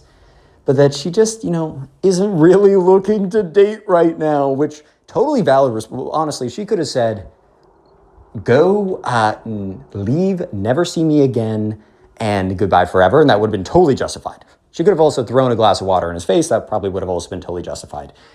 It is something where she is like totally dating this other guy, but like whatever. And she's like, yeah, just not looking to date anyone right now. And like, I hope we can be friends, which by the way is the man. I'm not sympathizing with Ben right now, to be so incredibly clear. Totally separate. I will say this line is an absolute bullet because most of the time it's not true. My recommendations, if you gotta let someone down, if you actually aren't looking to date someone right now, like that's totally valid. But if that's not true, just let them know, hey, straight up, I'm gonna decline this offer politely. You're a good person. I just don't think it's a match. It's better to do that. Anyways. So Ben is just like standing there and there's like 45 seconds of silence. And then Ben like drops the microphone. So you hear it go, like makes that big loud like speaker noise. And he just like, he unironically sonic dashes out of there. So he like throws his arms behind him, head down and sprints out of the room. So everyone starts talking. They're going back to lunch. People are like, this is so crazy. Ainsley very quickly finishes up her meal and leaves. And over the next, so Ben does have a crash out sequence on his Instagram story where he goes on there and he's like, my heart has never been broken more. My heart is shattered. My heart's in a million pieces. Like emo Bart Simpson remixes, spamming XXXTentacion songs on that John, bro. Like just spamming that for like the entire weekend. And apparently he skipped all of his classes as well. And he's just like reposting like emo Amazing Digital Circus X Roblox X Bart Simpson edits on his like gram. He actually posted 50 times, so a little bit more than that other crazy sequence before. And then over the next couple weeks, Ben posts on his Instagram story how he's in his Sigma arc. Oh boy, yep, we're going there. He's in his Sigma arc and that he's going to continue pheromone maxing because it works and trust me, bro. And he starts posting like weird Sigma edits where it's like, burp, burp, burp, and it's like some like random like edits of dudes being like, which dude is the most attractive? Well, it's the Sigma because like, bro, like do not ever post that shit, bro, please. I'm not supposed to swear, whatever. It's 50 minutes in. You guys can handle it. You guys are big boys. And the legend of Ben was born. The legend of Ben was born. And to this day, people still talk about it. People still reminisce on the good days of, and this was like 2 months ago or 3 months ago, but still, they reminisce about it. And every once in a while, people will like post on their Instagram story, yo, I'm asking out a girl this Friday. They do not. They're just trolling. Ben is currently in his Sigma arc. And by Sigma arc, it just means he's continuing not to shower and reposting videos. He's not going to the gym. He's not improving himself. He's not meditating at 3 a.m. and then praying at 3:01 a.m. and then building a business to $1 trillion at 3:02 a.m. But he's still not like doing anything. And the legend of Ben continues. So we'll call the subscriber who submitted this story Nate. And anyways, there was a kid in Nate's class who we're going to call Ben.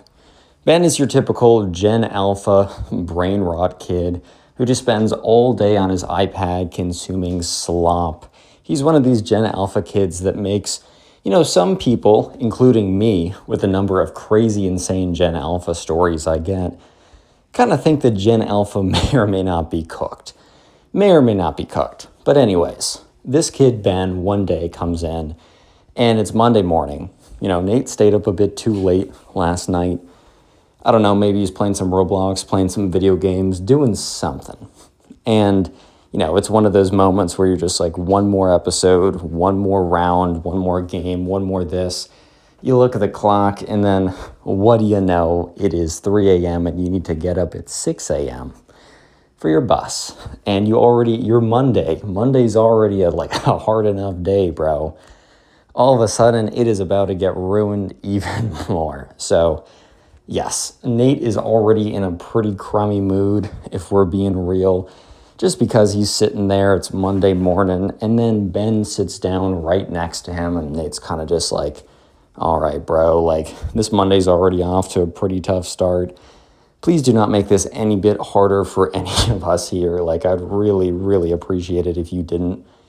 Anyways, Ben, leans over, and he whispers to Nate, Nate. And he's like, oh boy. Nate's just like, okay, the teacher's mid-lecture or mid, doing whatever they're doing.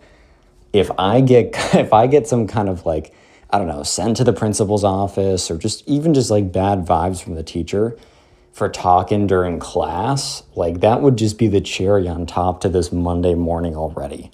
But, then Ben goes on to be like, Nate. Nate's like, okay, fine. He looks over, he's like, what? I have a secret to tell you. Nate's like, okay, go on, bro. He's like, yeah. I have a big crush, and I'm not gonna tell you who it's on. And Nate looks at him and says, okay, bro. Basically, buddy gives him the thumbs up. Bro gives him the, okay, thanks very much. Super insightful information. Really glad you took the time to share that with me. Thumbs up. Let's move on with our day. Response of just all right, bro, I appreciate the input, but it's time for us to move on. But anyways, yes, Ben kind of takes this not responding as ooh, Nate wants to know, which is just not the case. Nate could not care if Ben reveals that his girlfriend is actually, Ivanka Trump, bro. He does not care what he reveals at this point. Anyways, Ben goes on to say, I'm not going to tell you who it is on, but it's a very big crush, and I've been thinking about her all day. And at this point, Nate's like, okay, bro, this is starting to get kind of creepy. This is starting to get kind of weird. Buddy's weird maxing over here, but whatever. He's like, okay, bro, that's cool. He's like, it's gonna be a big surprise. And Nate's like, okay, bro, okay. And at this point, the teacher turns around and is like, Ben, Nate, please stop talking. And Nate's like, duh. Thankfully, Nate didn't get into any major trouble or any serious trouble or anything, which he didn't think he was. But he's just now the teacher not kind of has this kind of mental strike against him of if he does anything else kind of out of place, he's caught on his phone or he's talking to someone else during the class, he will probably actually get in trouble. He's like, I really used my free strike of the week on Ben telling me some nonsense. Anyways, Nate goes to lunch and he's sitting with his boy. We'll call him Alex.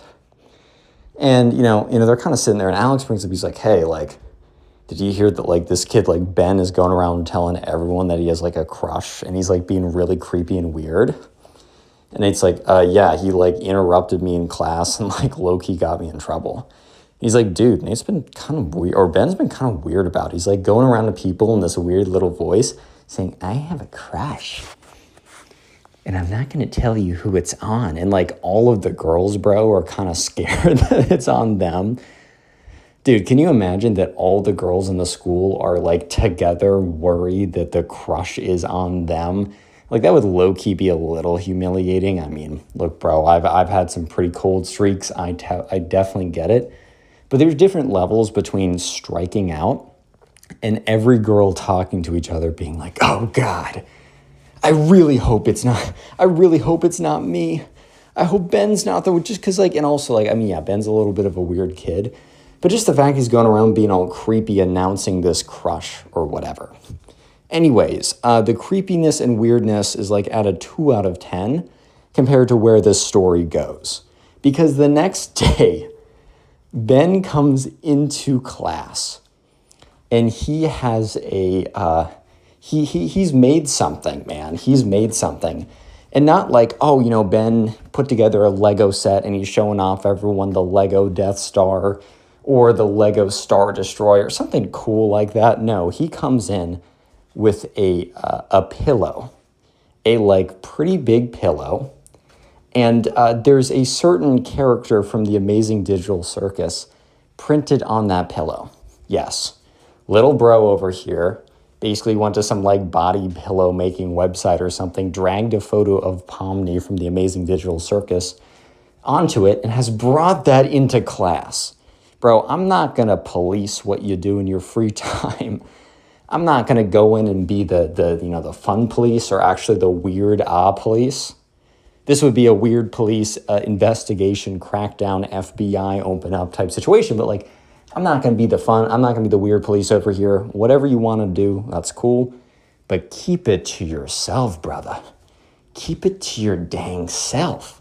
You don't need to bring in your weird Pomni body pillow into class to show everyone.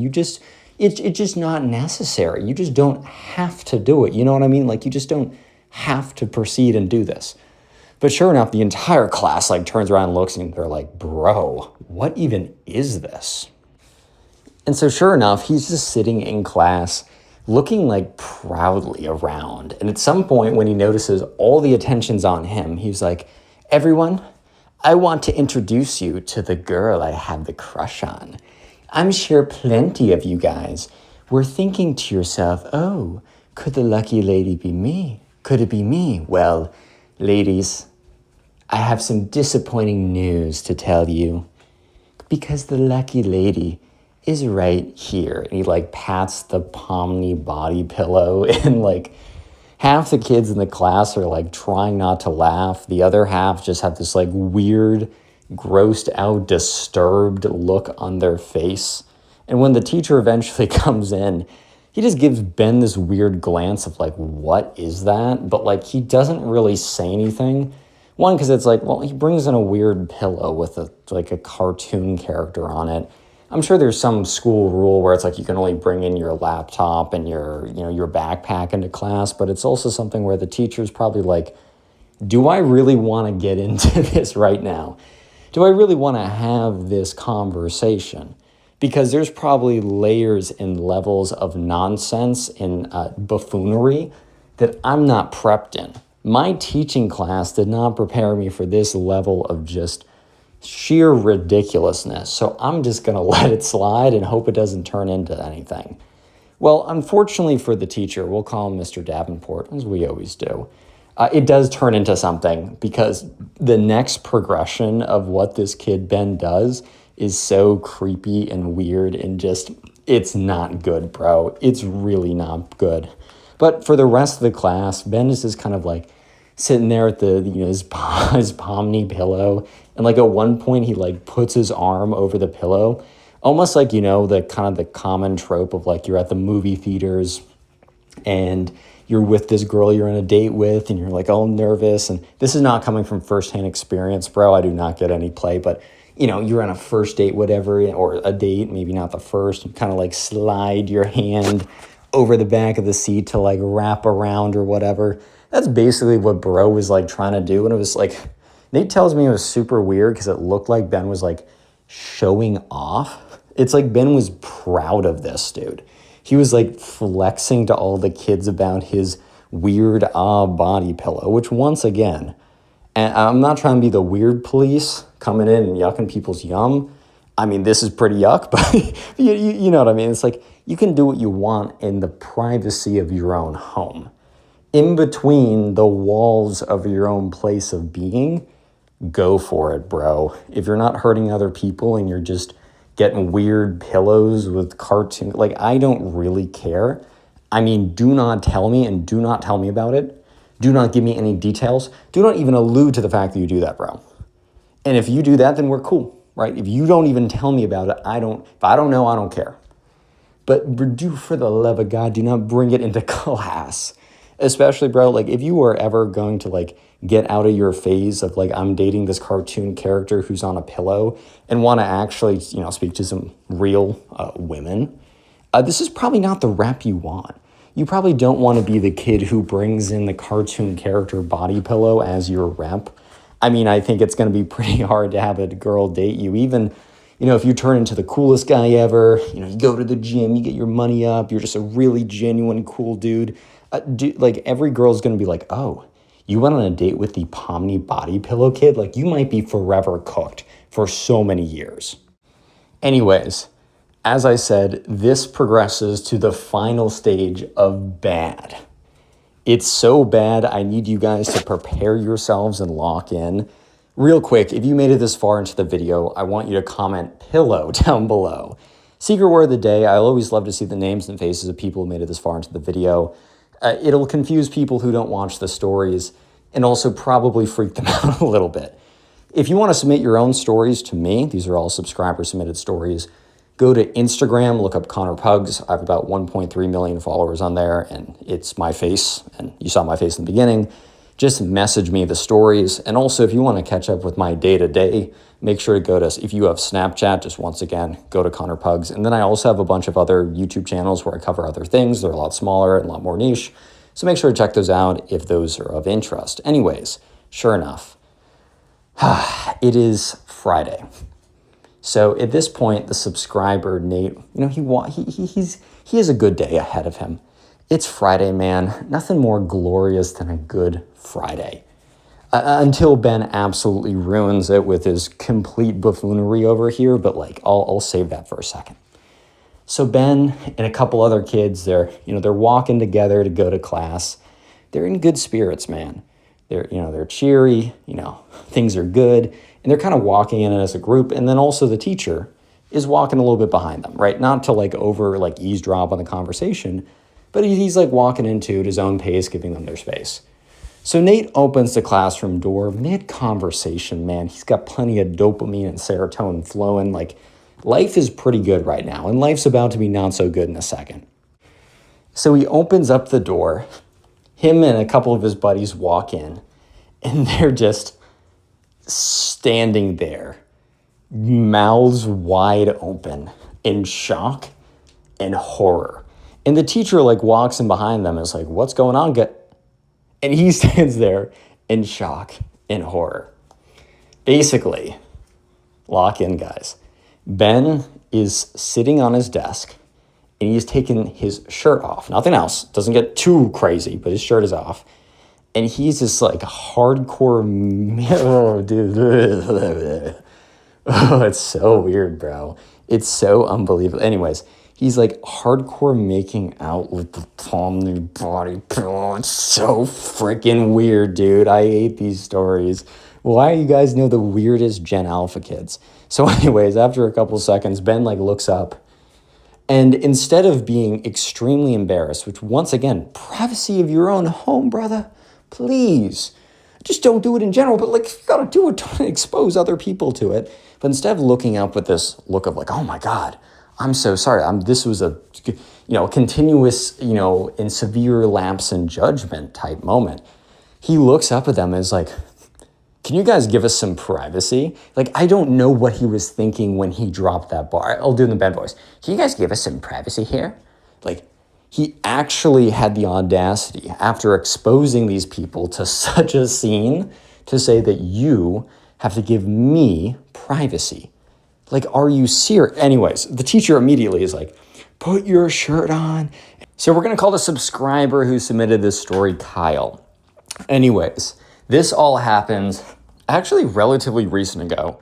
So a little less than a month ago, so really recent, Kyle went to this summer camp. And this summer camp was a 1-week soccer camp.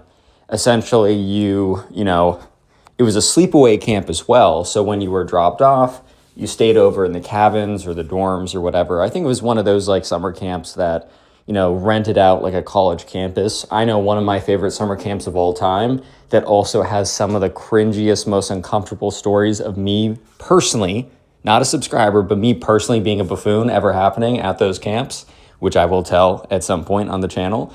Anyways, it was an overnight camp.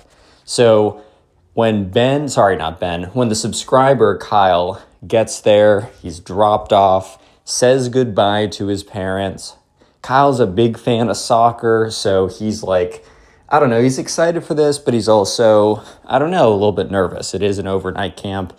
It is, you know, it's a big deal. But anyways, he gets there and immediately he's just kind of talking to other kids.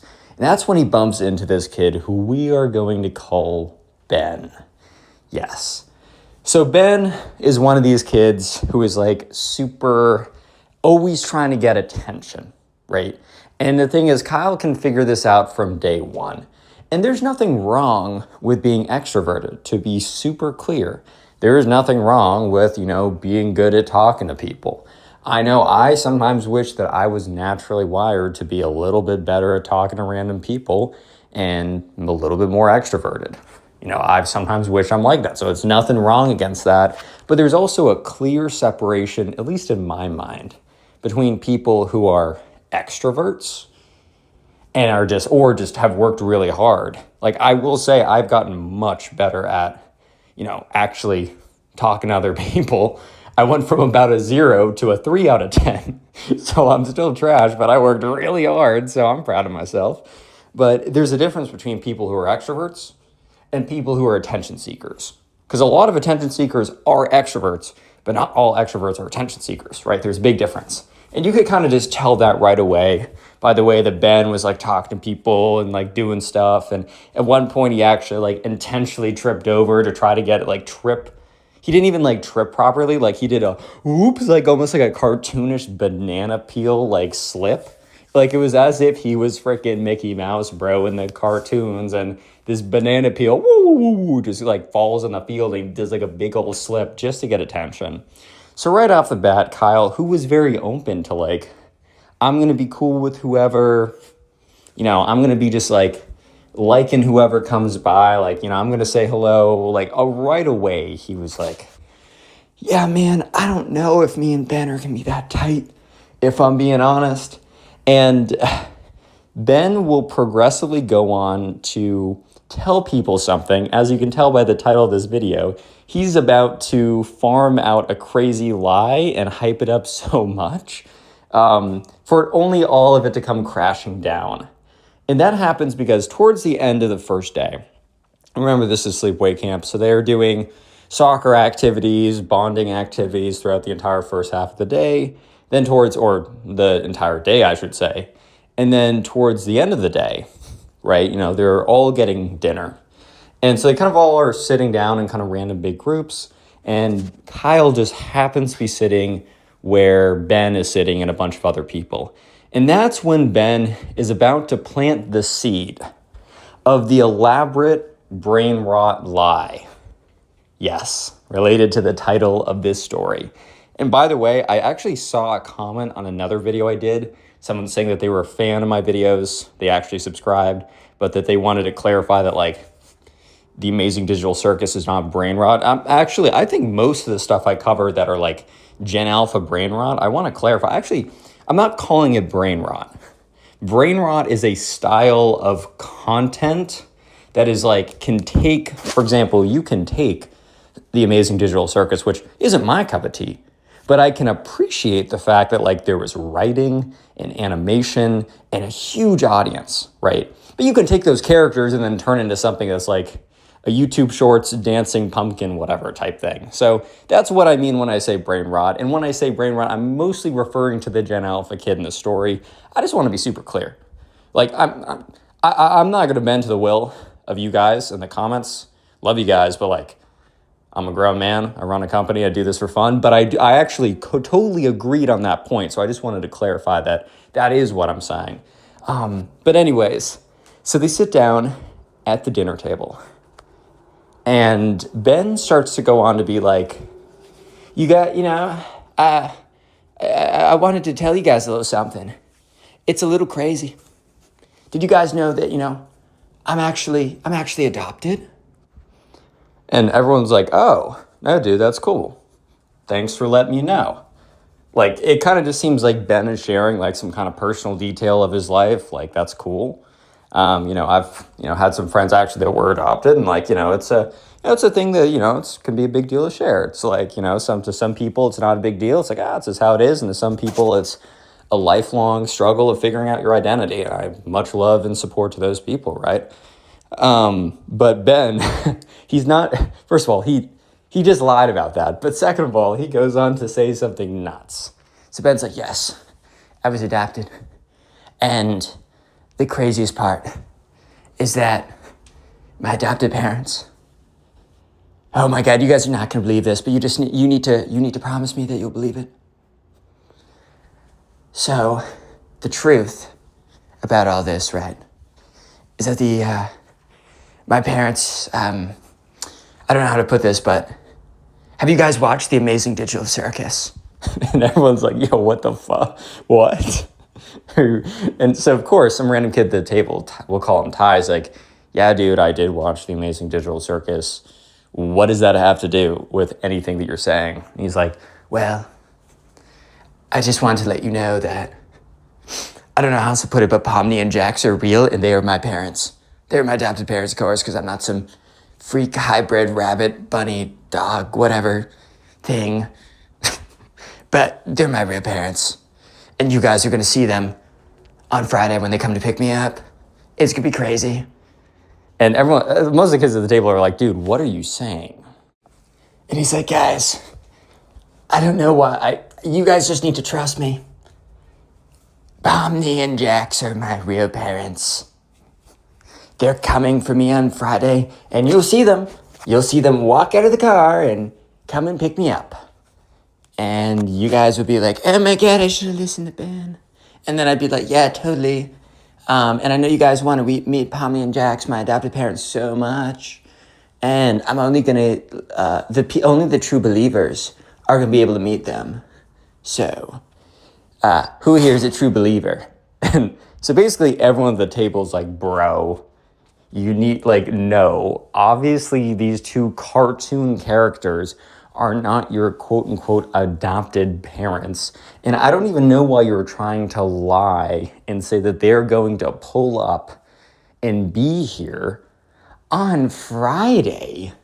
It's like, if you're going to lie about this, as long as you say, someone else is coming to pick me up, you're not going to see them.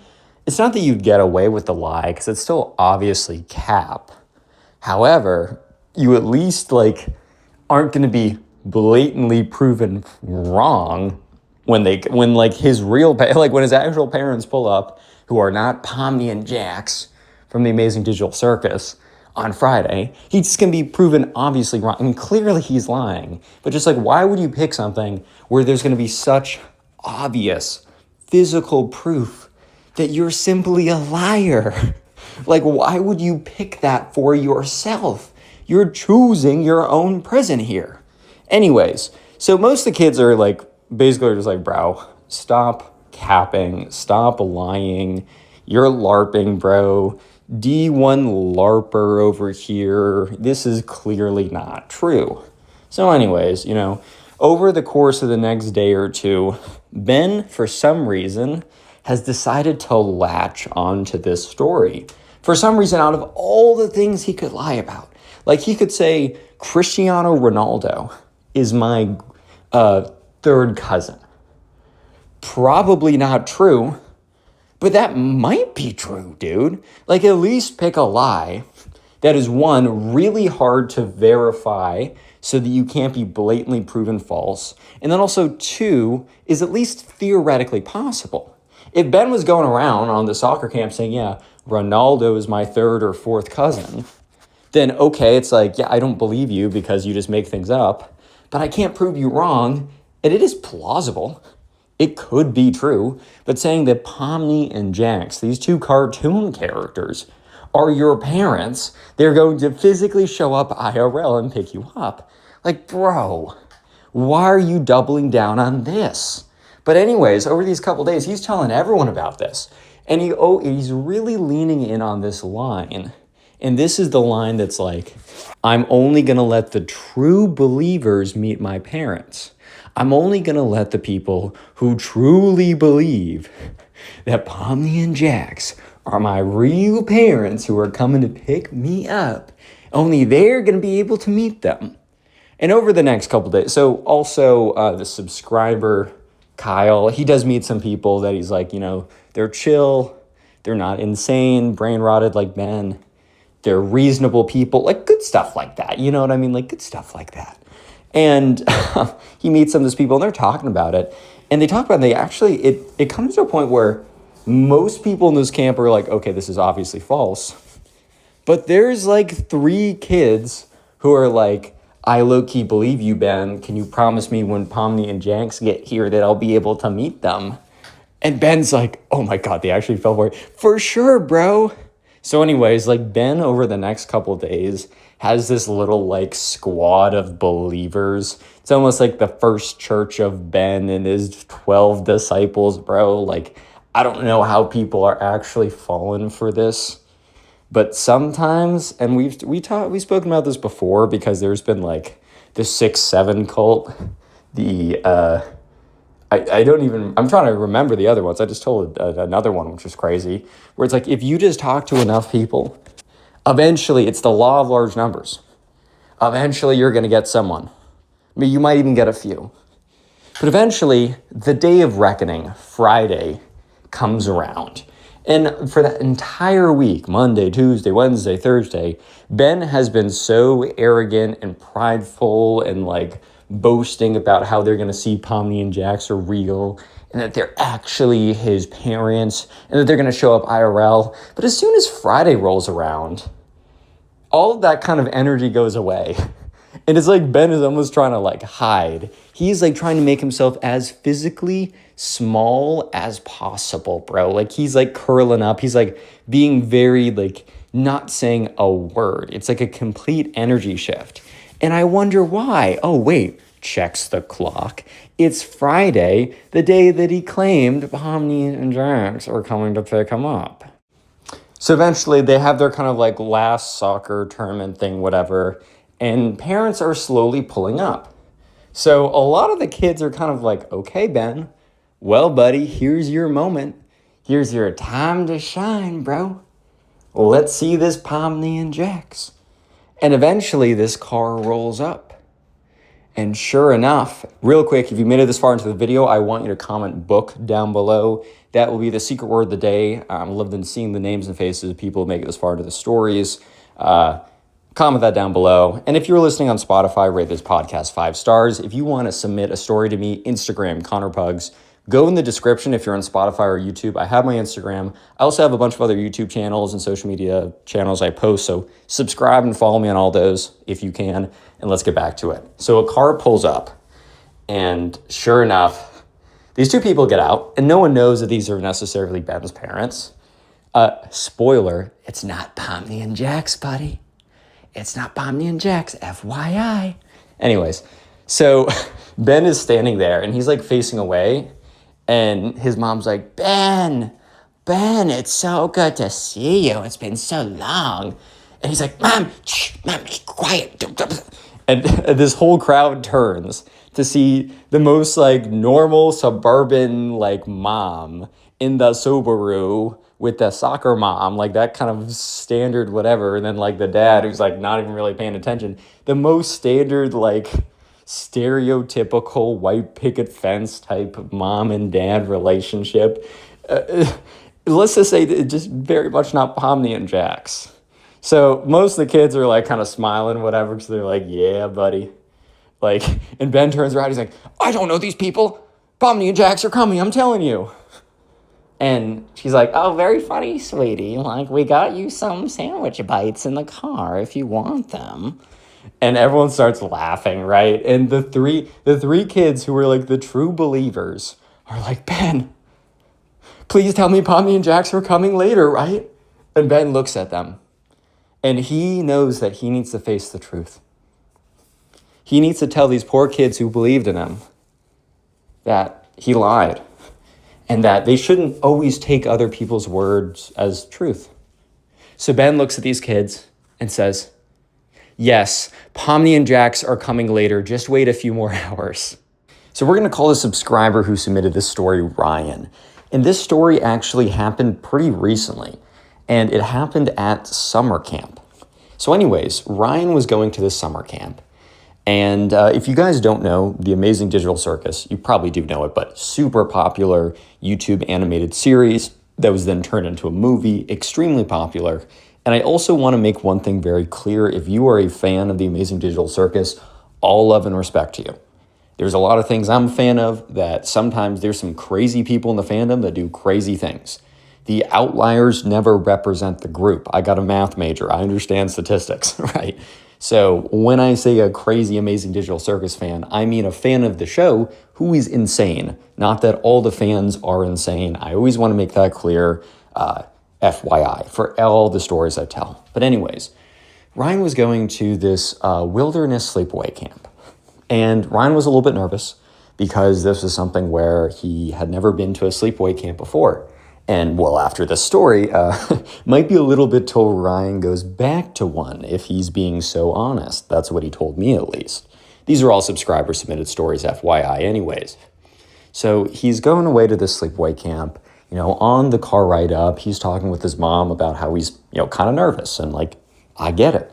I was nervous when I went away to my first wilderness sleepaway camp as well. I went to one. It was my first sleepaway camp. I went with a friend. Ryan was going solo, so even harder. And his mom was like, hey, this is, a really special experience. Like, it was something where Ryan's mom had gone to that camp when she was younger. It was like many generations deep or whatever. And she actually met Ryan's dad at that camp. They didn't end up dating then, but they knew each other. And then later in life, they kind of reconnected and then absolutely fell in love. So it's like a really special place for them. It's a really special place for their family. Has a lot of history. So Ryan was excited, but he was also nervous. And his mom's like, hey, there's nothing to be worried about. Well, not that in all fairness, Ryan's mom is not going to predict. There's no way that she can foresee this coming. To be completely fair, I don't blame her. I really don't blame her on this, if we're being so real.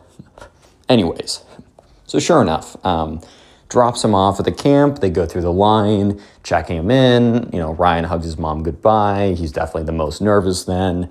And he's kind of just standing there, and there's a big auditorium of people. So we're going to, call this other person that we're not meeting Ben yet. We will talk about Ben later. As you know, that is the crazy kid in basically all of my stories, which, by the way, one of my best friends is named Ben. So if your name is Ben and you keep watching these stories and you're like, damn, why am I always the bad guy? It's because I'm lazy, and if I think of another name, I will forget it. So yes, don't take it personally. One of my close friends' name is Ben. But anyways, a new character I want to introduce. So we have Ryan, and then we also have Will. And so anyways, Ryan is kind of going around looking for groups of guys, and he sees this other guy whose name is Will, he finds out, or we'll call him Will. Is kind of just standing there as well. He kind of goes up, he's like, hey man, is this your first year? And he's like, yeah. And Will's like, yeah, man, I feel like everyone here has been going to this camp for years, and they already have established friend groups. And when they were looking around, that was somewhat true. It probably wasn't as true as they were saying, but when in that moment of pressure, it's easy to exaggerate or even perceive an exaggeration of reality, where it seemed like everyone had been going to this camp for years on end and already had the friend groups and was like, oh man, like, so glad that the gang's back together this year at so-and-so sleepaway camp. And they're just like, already have the friend groups. But Will and Ryan kick it off right away, and they meet a couple other people in their group. Maybe I'll give them names later, but like Ryan and Will are like the main characters here. And they eventually kind of have this kind of amalgamation of different people, and a lot of them are mostly kids who did not come in with established friend groups. And by the end of Sunday, because it like started on Sunday, they were there for the whole week, and then they got picked up on Friday. By the end of Sunday, there was like a big dining hall type thing where they all sat down, and they had this kind of big group. And there was one of the kids in this kind of group, and we're going to call him Ben. And Ben, in the very beginning, came off as more of like the quiet kid, as more of the kid who's kept to himself. And I'm someone who's been the quiet kid for especially, still now to this day, right? Sometimes I just don't, I like hanging out with people, but I just don't want to say anything. It doesn't mean I don't enjoy it. So this is just a description where he was kind of very quiet, kept to himself, didn't say that much. And over the next couple days, they, this kind of group forms, this kind of fun friendship, whatever. And it's, it's great. The subscriber, he feels pretty good. Ryan's like enjoying the camp quite a bit. There's a lot of fun activities. There's rock climbing, there's all this kind of stuff. And kind of the magnus opus, the big thing for the camp is Thursday, because they stay in their kind of on the campsite, like all the cabins, they stay there Sunday night, Monday night, Tuesday night, Wednesday. But on Thursday, they venture out into kind of the wilderness. It is a blocked off location. It's very safe or whatever. But in their kind of groups, in their cabin groups, they are going to like set up a whole camp thing. So like they'll set up tents, they'll sleep there overnight, all that kind of stuff. And it's pretty fun. It's actually very similar to what happened to a sleepaway camp I went to, but mine was 2 weeks and we were there for like 2 days, and I had to go number 2 in a bag, in like a paper bag. It was a horrible experience. Overall, the camp was super fun, but I'm not trying to redo that. It gave me a lot of respect for toilets and be like, hey man, the inventor of toilets is low-key the GOAT, because this, just doing it in a bag, terrible. 0 out of 10. Would not recommend. Actually, -1 out of 10. Actually, negative infinity out anyways. But sure enough, right? That was kind of like the magnus opus of the camp, and that was the big thing. And their friend group was split between a handful of different camping groups. However, 3 of them, the 3 I gave names to, were all in the same cabin group as well. It just so happened to shake out that way.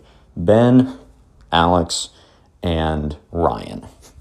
And over these couple days, Ben is with their group. He's definitely the most quiet one, but they loop him in on everything, because they're just like, hey, this is our group. These are the boys. And like, we're here for a week. If it just so happens that Ben and I don't stay super close in touch and become personal best, great friends of all time, like whatever, it's not that deep. And let's just kind of loop him in with stuff. But one thing that he would talk about is he would kind of talk about, the Amazing Digital Circus. He was a massive, massive fan. And once again, looping back to what I said in the beginning of this video, there's nothing wrong with being a massive fan. I love Minecraft. I love Star Wars lore and Harry Potter and math. I'm a huge nerd, by the way. It's probably why I don't have a girlfriend, but whatever. We'll find one. We'll make it work, boys. Don't worry. Anyways, it's something where he was very, very, very obsessed. And towards later on, he started to drop hints of just being he was a little bit too weird. So not weird in hey, he's not great with social skills and social cues, been there, done that. Weird is there's something off. Almost, and some examples of this that really didn't spark any red flags in the moment, but in retrospect was whoa. Basically, he would talk about how he had like this overlapping, he had two really big obsessions. One was the Amazing Digital Circus, and the other one was like occult history. So like witchcraft and all that stuff, which like I personally don't believe in. I'm a very science person. I also believe that there is so much we don't know, but I'm not convinced that you can cast spells. Dude, I'm a big Harry Potter fan. I'm a big fan there. The greatest scene of all time, in my opinion, was, and if you get this, you get this, and if you don't, it's fine. After all this time, always. That's my favorite scene, but incredible cinema. Anyways, but it's also something where Ben was kind of really into it historically, but not into it in the sense of like, I like the history of what people believed, but in this is true, low key.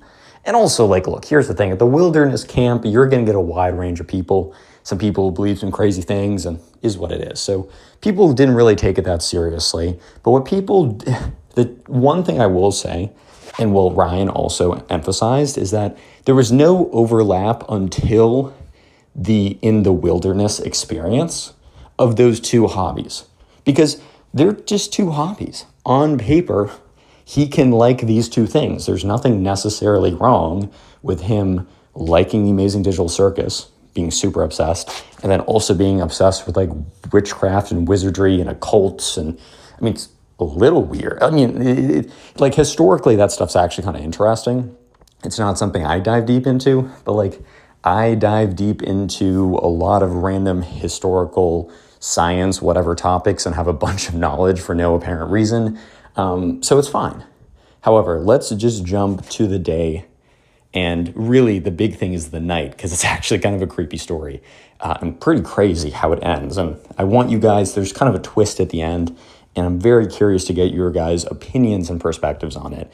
But anyways, let's just jump to the day of the campsite. So anyways, everyone gets together and they're in these kind of big groups, and they're kind of, they're in their cabins, and they have packed up all their stuff. The camp or the cabin leader, whatever, is kind of pushing them ahead, like being like, okay, we're going to go. They're walking up there, and they're walking in the woods, and it's the three of them. And it's the three of them kind of walking together with the bigger group. It is obviously the subscriber Ryan and Alex, and then also Ben. And for the first time ever, Ben is actually somewhat talkative, which Ryan kind of perceived, at least in the beginning, of like, oh, he's finally comfortable around us. Isn't that great? And that's when Ben starts speaking about, he almost ominously is like speaking really in detail about the history of like occult sacrifices. And he's like going through all these like almost like dark web forums to learn more. And it's like he's at this point kind of like Ryan and Alex are kind of giving each other side eye looks of like, this is getting a little strange. And he starts speaking about like how he found like all this information and like his like maybe theories or like in his opinion proof that like you can actually bring people from one dimension to another dimension through like ritualistic sacrifices or something. And and then he just kind of is just going on and on and on about that. I mean, Ryan and Ben or Ryan and Alex are kind of like, okay. So they change the subject. And immediately, as soon as they're not talking about ritualistic sacrifices, Ben just goes silent. He's like, okay, whatever. But you can almost like, it's almost like Ryan was like, there was like gears turning in this guy's head. Like he was thinking about something. He was plotting. Turns out, indeed, he was plotting. But anyways. So they get to the camp. They do that whole thing. And real quick, by the way, comment camp down below. That's the secret word of the day. If you made it this far into the video, I would appreciate you commenting that. I love seeing the names and the faces of people who make it this far into the video. And if you want to submit your own stories, go to Instagram, look up Connor Pugs, follow me, and then send me a message with your story. It is in the description, and also in the description is my React channel, which I post to actually pretty consistently now. So subscribe to that if you haven't already. And also, if you're listening on Spotify, rate the podcast 5 stars. I would appreciate it. And with that being said, the day of the actual camp is pretty fun. It's something where the campsite, right? They're, they have a little fire. They're cooking stuff around it. They have a little swim thing, this like lake that's like, nearby. They set up these almost little like teepee like putting sticks against logs and then putting tarps over it and putting tarps down. And the thing is, they're going to like sleep there overnight. And so let's just get to kind of like the nighttime, because that's where things get weird and creepy and crazy. And so anyways, they're kind of sitting there. And they divide up into groups of threes to sleep in the things together. So while Alex and like the subscriber Ryan are a little weirded out by like what Ben was saying, it's not something that they're like, oh, we got to stay away from him. That wasn't implied at all. So they're like, oh, how about the three of us are in a group together? Seemed totally fine. So eventually camp counselors like, all right, everyone go to your different places. You know, we're going out for the night. Like, please stay in your cabins. Like, I'm in the big red tent in the center if anyone has any problems. So they're sitting in the cabin and they have this like little light thing, like an electronic light that they can put on. And they're sitting there and they're just kind of like talking. And Ben is like staring off into space, but almost in like a weird, creepy way. And it's just like you get this like uncanny, uncomfortable feeling. That's basically how the subscriber Ryan described it. It was just like an uncomfortable feeling. And what, you know, eventually they just kind of decide, all right, we're going to go to bed. Like, they turn off the lights and they're all kind of sleeping there. And Ryan just can't fall asleep. So he's kind of just tossing and turning a little bit. And he turns turns over to the other side, and his eyes are like mostly closed, but he like kind of squints them open to like take like an incognito look at like what's going on. And Ben is just sitting up, staring like straight into the darkness.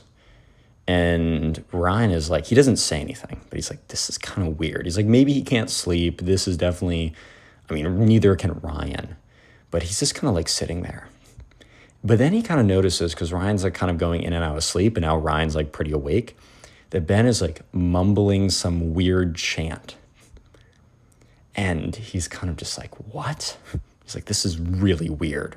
This is already super creepy, because like you're in a campsite alone, you're kind of on edge, and you're just kind of like, okay, this is really weird. And that's when Ryan sees Ben get up and leave leave their little tent. So he kind of rolls over and finds Alex, and he like kind of touches him, and Alex is already awake. So Alex turns around and just looks at him, and they start whispering to each other, and they're kind of just like, dude, because they were both kind of awake, noticing this, and like super creeped out. And that's when they kind of like overhear, like, and they're just kind of sitting there talking, but really quiet. They hear kind of like rustling going around outside. And that's where they hear like some commotion, and like someone was like yelling.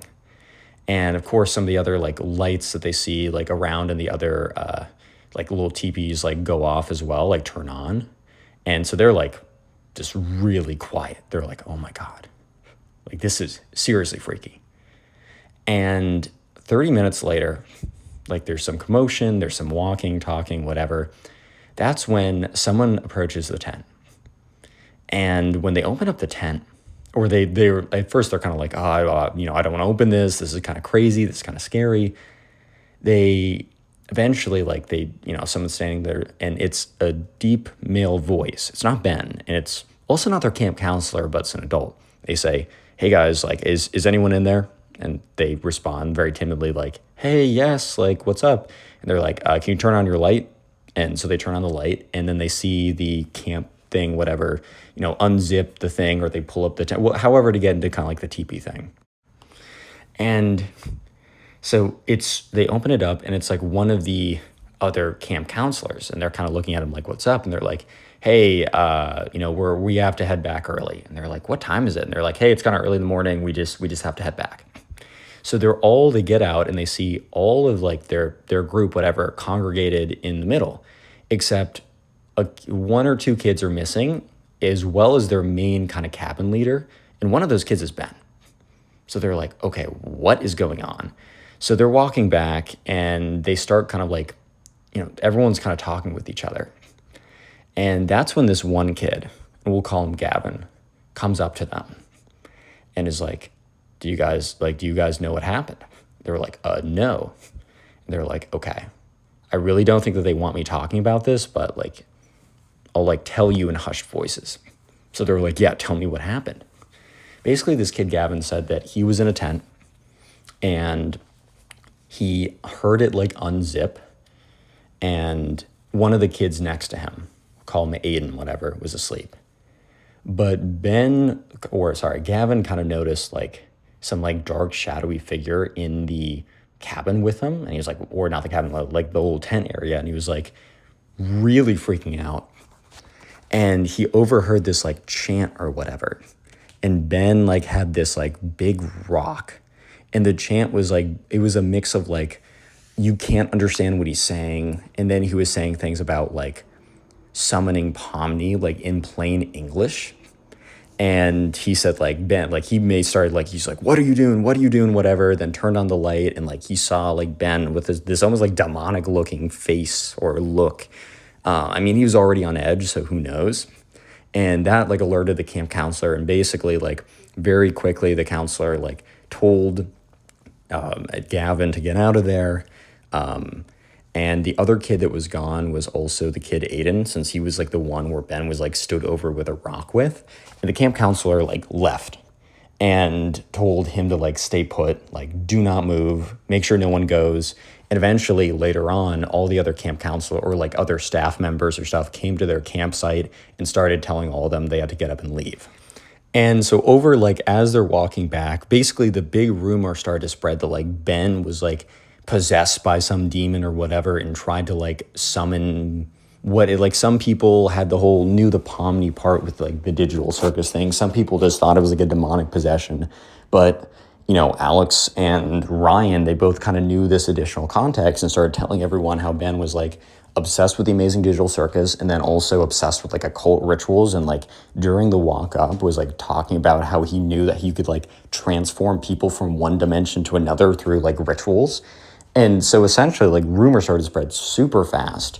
And the next day, so they don't go to sleep that night. They're all kind of up because their cabin leader's also gone. There's like a temporary cabin leader who's just like sitting there, but they're all sitting there whispering, theorizing. The next day comes around and Ben is nowhere to be seen.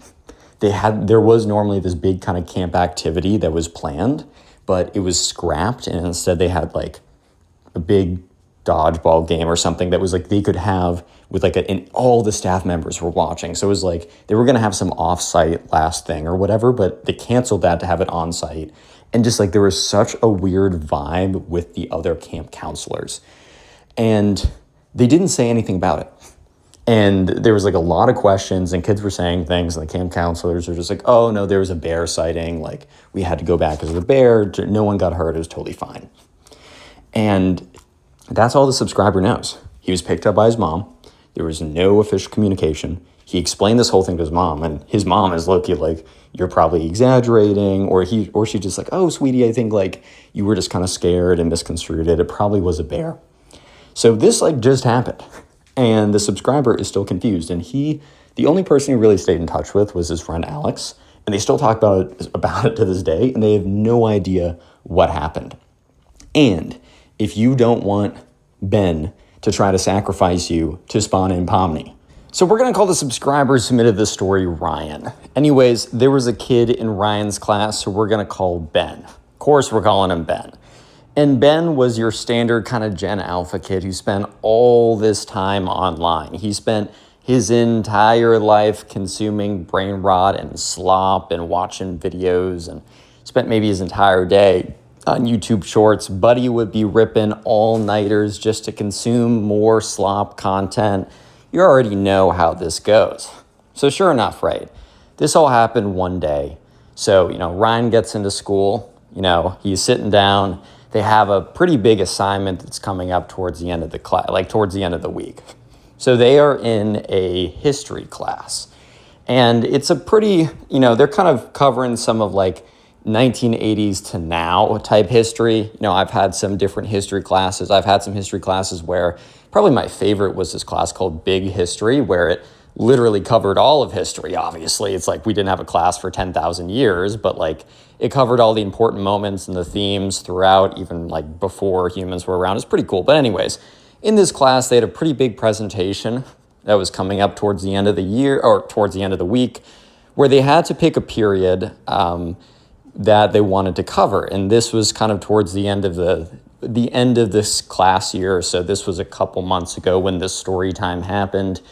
And it was a pretty big presentation. So this was something where, they had like a final exam as well, but it was like 10% of their grade. But this presentation was like 30% of their grade. This was a big presentation. But, in some ways it was kind of definitely a positive for most people, just because, a presentation, you can kind of control it. You can put in a lot of effort. If you put in effort, the teacher's at least going to give you a B, maybe a B plus. And it's one of those things where it gets harder and harder as like the presentation, like to get a better and better grade, where an exam in theory you can get 100%, but like it's definitely more chill than like your final is 100% of your grade. It's all multiple choice. You could totally fail. Like I've had some math classes like that, but I'm trying to really emphasize that this final like presentation is a really big deal. And this Gen Alpha brain rot kid is about to absolutely blunder like crazy. And when I say blunder like crazy, I mean, this isn't some like genius Magnus Carl sacrifice that looks like a blunder. I mean, this is a negative 100 ELO scholars mate type blunder, bro. Like it is not even scholars mate. Bro got checkmated on move 1. He sacrificed the king with this move. Because they're sitting down one day, and the subscriber, who I've already forgotten the name I called him, so we're now going to call him Alex. They're sitting down, and the teacher's like, hey, I want you guys to, I know you have a big presentation coming up this week. I'm going to pair you guys into like kind of pairs, so 2 of them, and I just want you to like kind of discuss with your partner what you're covering. They can give a little bit of feedback. I want to make sure you guys are as prepared, because I would love it if you guys all got A's. This was definitely a chill teacher who, in theory, if everyone really did a good job, he's not going to force some kids to get a B just because other kids did well. He's like, look, if you all grind, if you all sweat it out, if you all put in the effort that is required, I have no issue giving you guys all A's. Those were always the most goated teachers of all time, dude. I always loved when you had those teachers. And I understand, like in some institutions, you literally can't do that. But anyways, so sure enough, the subscriber Alex sits down and he's talking to Ben. And this is where Ben is, this is, as I said in the beginning, the story starts with like, okay, this kid can't be serious, until it goes to a massive epic fail at the end.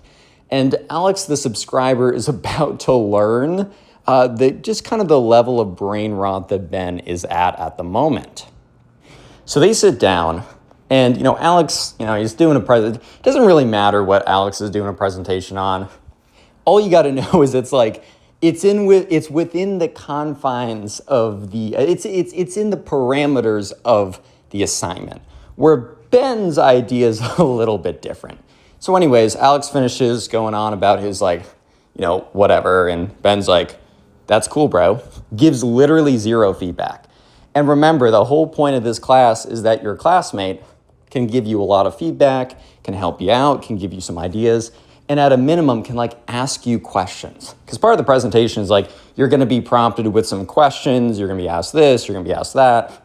So even because I know that I went to a high school where there's a lot of really smart people, it was really sweaty. So sometimes I'd be paired in groups and it would just be dude, I have no feedback. So the best move there is just ask questions, because best case, it's you're going to ask something they didn't even think of and they'll be more prepared. Anyways, Ben decides to go, it starts to explain his presentation. It's on the Amazing Digital Circus, which, guys, I know a lot of you guys like the Amazing Digital Circus. It's this kind of YouTube animation series that now has a movie, and it's massive and it's super popular. I'm all for you guys liking what you like. However, if this is a massive presentation that is worth 30% of your grade, and the teacher's mad chill and is willing to give people A's if they put in the effort, he's down to give everyone an A, and the parameters are just please cover anything that you find most interesting. This is a dream assignment within the parameters of what we've covered. 1980s plus history. So Ben starts to go on to explain how he is doing a presentation on, the history of the Amazing Digital Circus. And at first, two things. One, the subscriber Alex is like, oh, okay, well, this is a history class. We did not cover this. And, as he's listening to Ben kind of go on and explain, his presentation, he at the end of it, and, Ben looks all proud and excited and whatever. And like, Alex felt a little bad because clearly this kid, Ben, was, he was pumped up. He was excited to do this. But also, guys, like very clearly, this is not the assignment, bro. This is just simply not the assignment. But anyways, at the end of the presentation, Alex, or explaining it, right, Alex is like, hey, so do you want to maybe check with the teacher to make sure this is fine? I mean, I guess like a lot of this stuff came out recently, and, I will say that we start, like our history period was like 1980 to present, but we only went up to 2020. Like we couldn't get to there wasn't material for anything beyond that. Because it was something where it's 1980 to present, but it's also you can't really have a whole curriculum about what is happening tomorrow. So they kind of just decided to cut it at 2020, and then every year, they kind of add an additional year. Just because when things happen in the moment, it's really hard to decide what is actually true. You want to give it a little bit of time to give perspective. And it also wasn't a current events class. But this is where Ben throws the next curveball. Because not only is because this is a reasonable question. And, Ben's no, I'm doing the history on this. This happened within, I don't exactly know the exact details, but allegedly from Ben's research, the Amazing Digital Circus happened before 2020, in their canon or whatever. And that might be a little bit off, but that's at least what Ben thought. And that's when the subscriber, Alex, starts looking at him. And he starts to piece together in his head that Ben is not only doing a presentation on the Amazing Digital Circus, but he's not even doing a presentation, because it was very strange how the presentation was at first. And he was like, okay, these are just the rough notes, whatever. He started to clock that Ben is not only doing a presentation on the Amazing Digital Circus, but he's doing a presentation on it, the lore of it. And all the facts that he was stating was matter of fact. He didn't do anything of here's a history of the people who animated it. Here's a history of its distribution on YouTube, and now it's going to movies. And no, he did it as if it was 100% real. So then Alex is are you doing it on the people who made it up? Or he's oh, dude, it's not made up. And Alex just looks at him dude, it's animated. It's someone came up with it. He's no. It's real. They just use special effects to make them look more animated. Bro, do you not know that it's actually real? Oh my God, he doesn't even know that the Amazing Digital Circus is actually real, bro. He doesn't even know it's real. And Alex, Ben is this kind of almost a little bit of that look of oh, I know something that you don't know, and it's so embarrassing that you don't know this. And it's dude, what are you talking about? It's not oh, man, he doesn't know this. It's bro, you're saying that this cartoon is real. So there's layers to how cooked Ben is. One, he's doing his final presentation, which, let me remind you, is 30% of their final grade. And it's kind of an easy dub if you just do the assignment. This teacher is not well, this presentation didn't blow me away with the visual effects and the extreme depth of knowledge that I'd expect from a PhD student, so you're going to fail. It's nah, if you tried at their 8th grade level or whatever, then yeah, bro, it would have been totally fine. But I guess not. Yeah, so sure enough. And then part two, of course, is he actually thinks it's real. So, Alex is the subscriber, doesn't even know how to approach this. He's oh, okay, I don't know if this is real, but you should really check this with the teacher. And Ben's why would I need to check this with the teacher? This happened within the time frame. The teacher said anything within this time frame is fine. He's yeah, but I really don't think that this is really happened. He's dude, it really happened. I did my research. Of course it really happened. bro, like, you're cheesing me right now. Like, this is crazy. Like, you know it's actually real, right, bro? He just looks at him like, dude, I don't know that this is actually real because it's clearly not real. It's like bro saw the Minion movie and is like, guys, this was a crazy real event where the moon went away for a second when Gru stole. Like, dude, it's clearly animation. And the fact that Ben just assumed, well, the reason why it's animated is because they use special effects. Like, dude, what do you mean? What do you mean it's clear? Like, they use special effects. Anyways, so by the end of it, like, you know, Alex is like, all right, bro, like, you can do what you want. Like, clearly you're passionate about this, and that's great. Like, I love passion, all that kind of stuff. But, like, you should really check this with the teacher. I mean, I think it's at least questionable if it's real. Like, Alex obviously knew it was not real, but he wanted to, like, at least, you know, sometimes when you argue with someone or you, you know, have to, like, explain to, like, sometimes when you're arguing or trying to, like, explain to someone who's completely delusional, you have to, like, give them a little bit of ground, because if you're just saying you're stupid, you're an idiot, they're going to completely shut off, you know? And so Alex is trying not to have this kid completely shut off, but at the same time, he's like, bro, this is clearly not true, and he's like, at least let the teacher smack some sense into him, because I'm just some classmate of his. I might say the exact same thing as the teacher, and I might be, and I am completely right on this, but he should really just talk to the teacher on this. So Ben ignores this advice. He does not end up talking to the teacher on this at all. And eventually, the day of the presentation rolls around, and this is where the story, this is where it blows up in Ben's face, and it's not great. But if you made it this far into the video, I want you to comment box down below, because I need to clean my apartment, and I'm looking at an empty cardboard box that I should really just throw out. And then also, I love seeing the names and the faces of people who made it this far into the video. We're making a little bit of a comeback on the YouTube, so love to see it. And if you want to submit these stories to me, all you got to do is go to Instagram, look up Connor Pugs. I got 1.3 million there, and you'll see my face, same face as being the story. And follow me, and then send me a message. So you can DM me, direct message the story. And then also check the description of this video. I have other channels and other social media, so follow me up on there. And with that being said, let's go to this pretty disastrous presentation, bro. Anyway, so the big day rolls around, the day of the presentation. Everybody's like a little bit nervous. You know, you got some nerves going, a little bit on edge. You know how it goes. You know, people sit down, they're kind of like dressing, not like suit and tie, whatever, but they're dressing slightly more formally than before, because they're just like, I got to crank out every percentage point on this presentation. I know the teacher will give it to me if I look like I'm trying. Anyways, people are going up.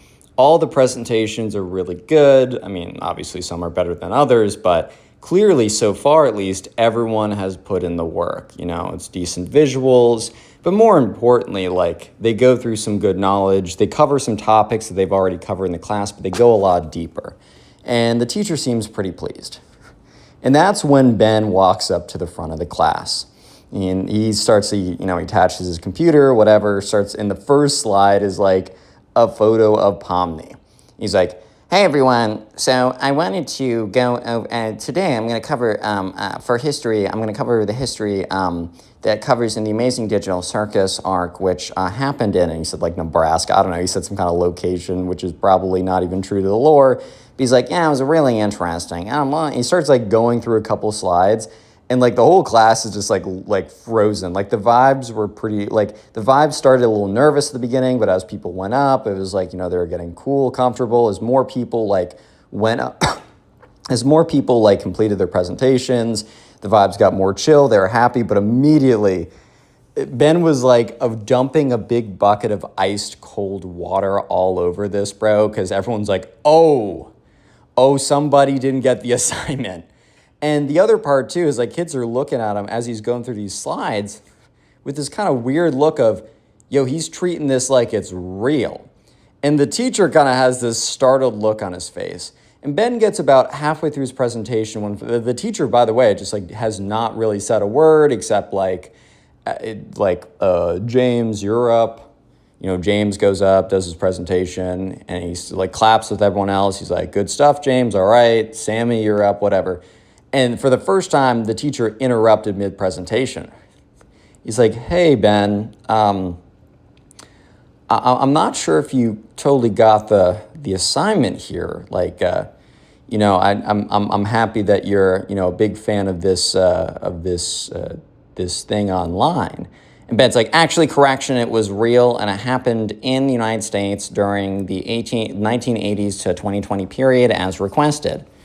And the teacher's like, hey, buddy, I don't think this actually happened. I think this is a cartoon series on the internet, which is cool, but also just not what was requested. And Ben started to get heated. He's like, no, I did my research. You need to understand this actually happened, and I'm going through the history of it, and I've been giving like really good historical depth on what's going on, and it was something that for some reason was not covered in the curriculum, but it happened in the United States from the 1980s to the 2020 period, which we're supposed to be covering. So I'm actually helping you out by filling in the gaps that we clearly have. So yeah, I just want to can you let me continue? And the teacher's like a little taken aback. He's like, Ben, the reason why this is not in the curriculum is because it didn't happen. This is clearly a cartoon. He's like typing on his computer. He's like, yep, like I just looked it up. Like, this is a cartoon, man, on the internet. It's not real. Like, this is not part of the presentation. He's like, okay, well, will you let me finish? And I think by the end of it, like, you will absolutely see that this is real and that it happened in the United States and that this was actually just a massive loss from the curriculum. And if you want me to give the speaker notes to add into the curriculum for next year, like, I'm very happy to do that. I'm even happy to come in and be a TA in the class for this section because I'm actually quite knowledgeable. And the teacher's like, Ben, this is just not it. Like, you can continue, but let's have a little chat after. And so Ben goes through the rest of his presentation, and it's like the beginning of the presentation, he kind of had this spark, he had this interest, like all of this kind of stuff. Dude, this kind of reminds me of the Bendy Kid. I don't know if you see that on TikTok or whatever, where the kid's doing like the bendy dance and the teacher midway through is like, is this what you're doing? He's like, yes, Mom, it's what I'm doing. Anyways, Ben completes the presentation. The second half, he seems a little bit more dejected. He's kind of just running through it, and like everyone at the end kind of like slow claps, does like a weird clap or whatever. And so everyone's kind of mumbling about this. He's like, okay, Steve, come up and do your presentation. The teacher's just trying to run through this because the teacher knows that the best way to approach this is to have a nice little one-on-one conversation with Ben after, not in front of everyone. There's no need to embarrass this kid in front of everyone. Like, he's already going to get cooked in the grade department anyways. So yeah, might as well just like handle it after class. And I said this before and I'll say it again, but the teacher is a very chill teacher. Anyways, so the class, like everyone's talking about it for the next couple days of like how this kid did, like not only did a presentation on this cartoon, but actually believed it was real. And the next week was supposed to be kind of like exam prep, but on Monday, he's like, hey, everyone, we have one more presentation. And you see Ben go up there and it's like the most I don't know if I can swear. It's the most like least effort put in presentation of all time. It's like 3 slides. It was like Barack Obama was president. He did some stuff and then he stopped being president. Thank you guys. Like it was like, and Ben was just like grinding, like he was just like drolling on. It was like a 35-second presentation where the average presentation before was like 5 minutes. So basically what happens, the teacher's like, yo, dude, this is, you're not going to get a grade you want. You have to I'm going to force you to do another one. And Ben ended up getting like a C on that, which was like the lowest grade in the entire class. But at least that's better than the F that he was 100% going to get otherwise.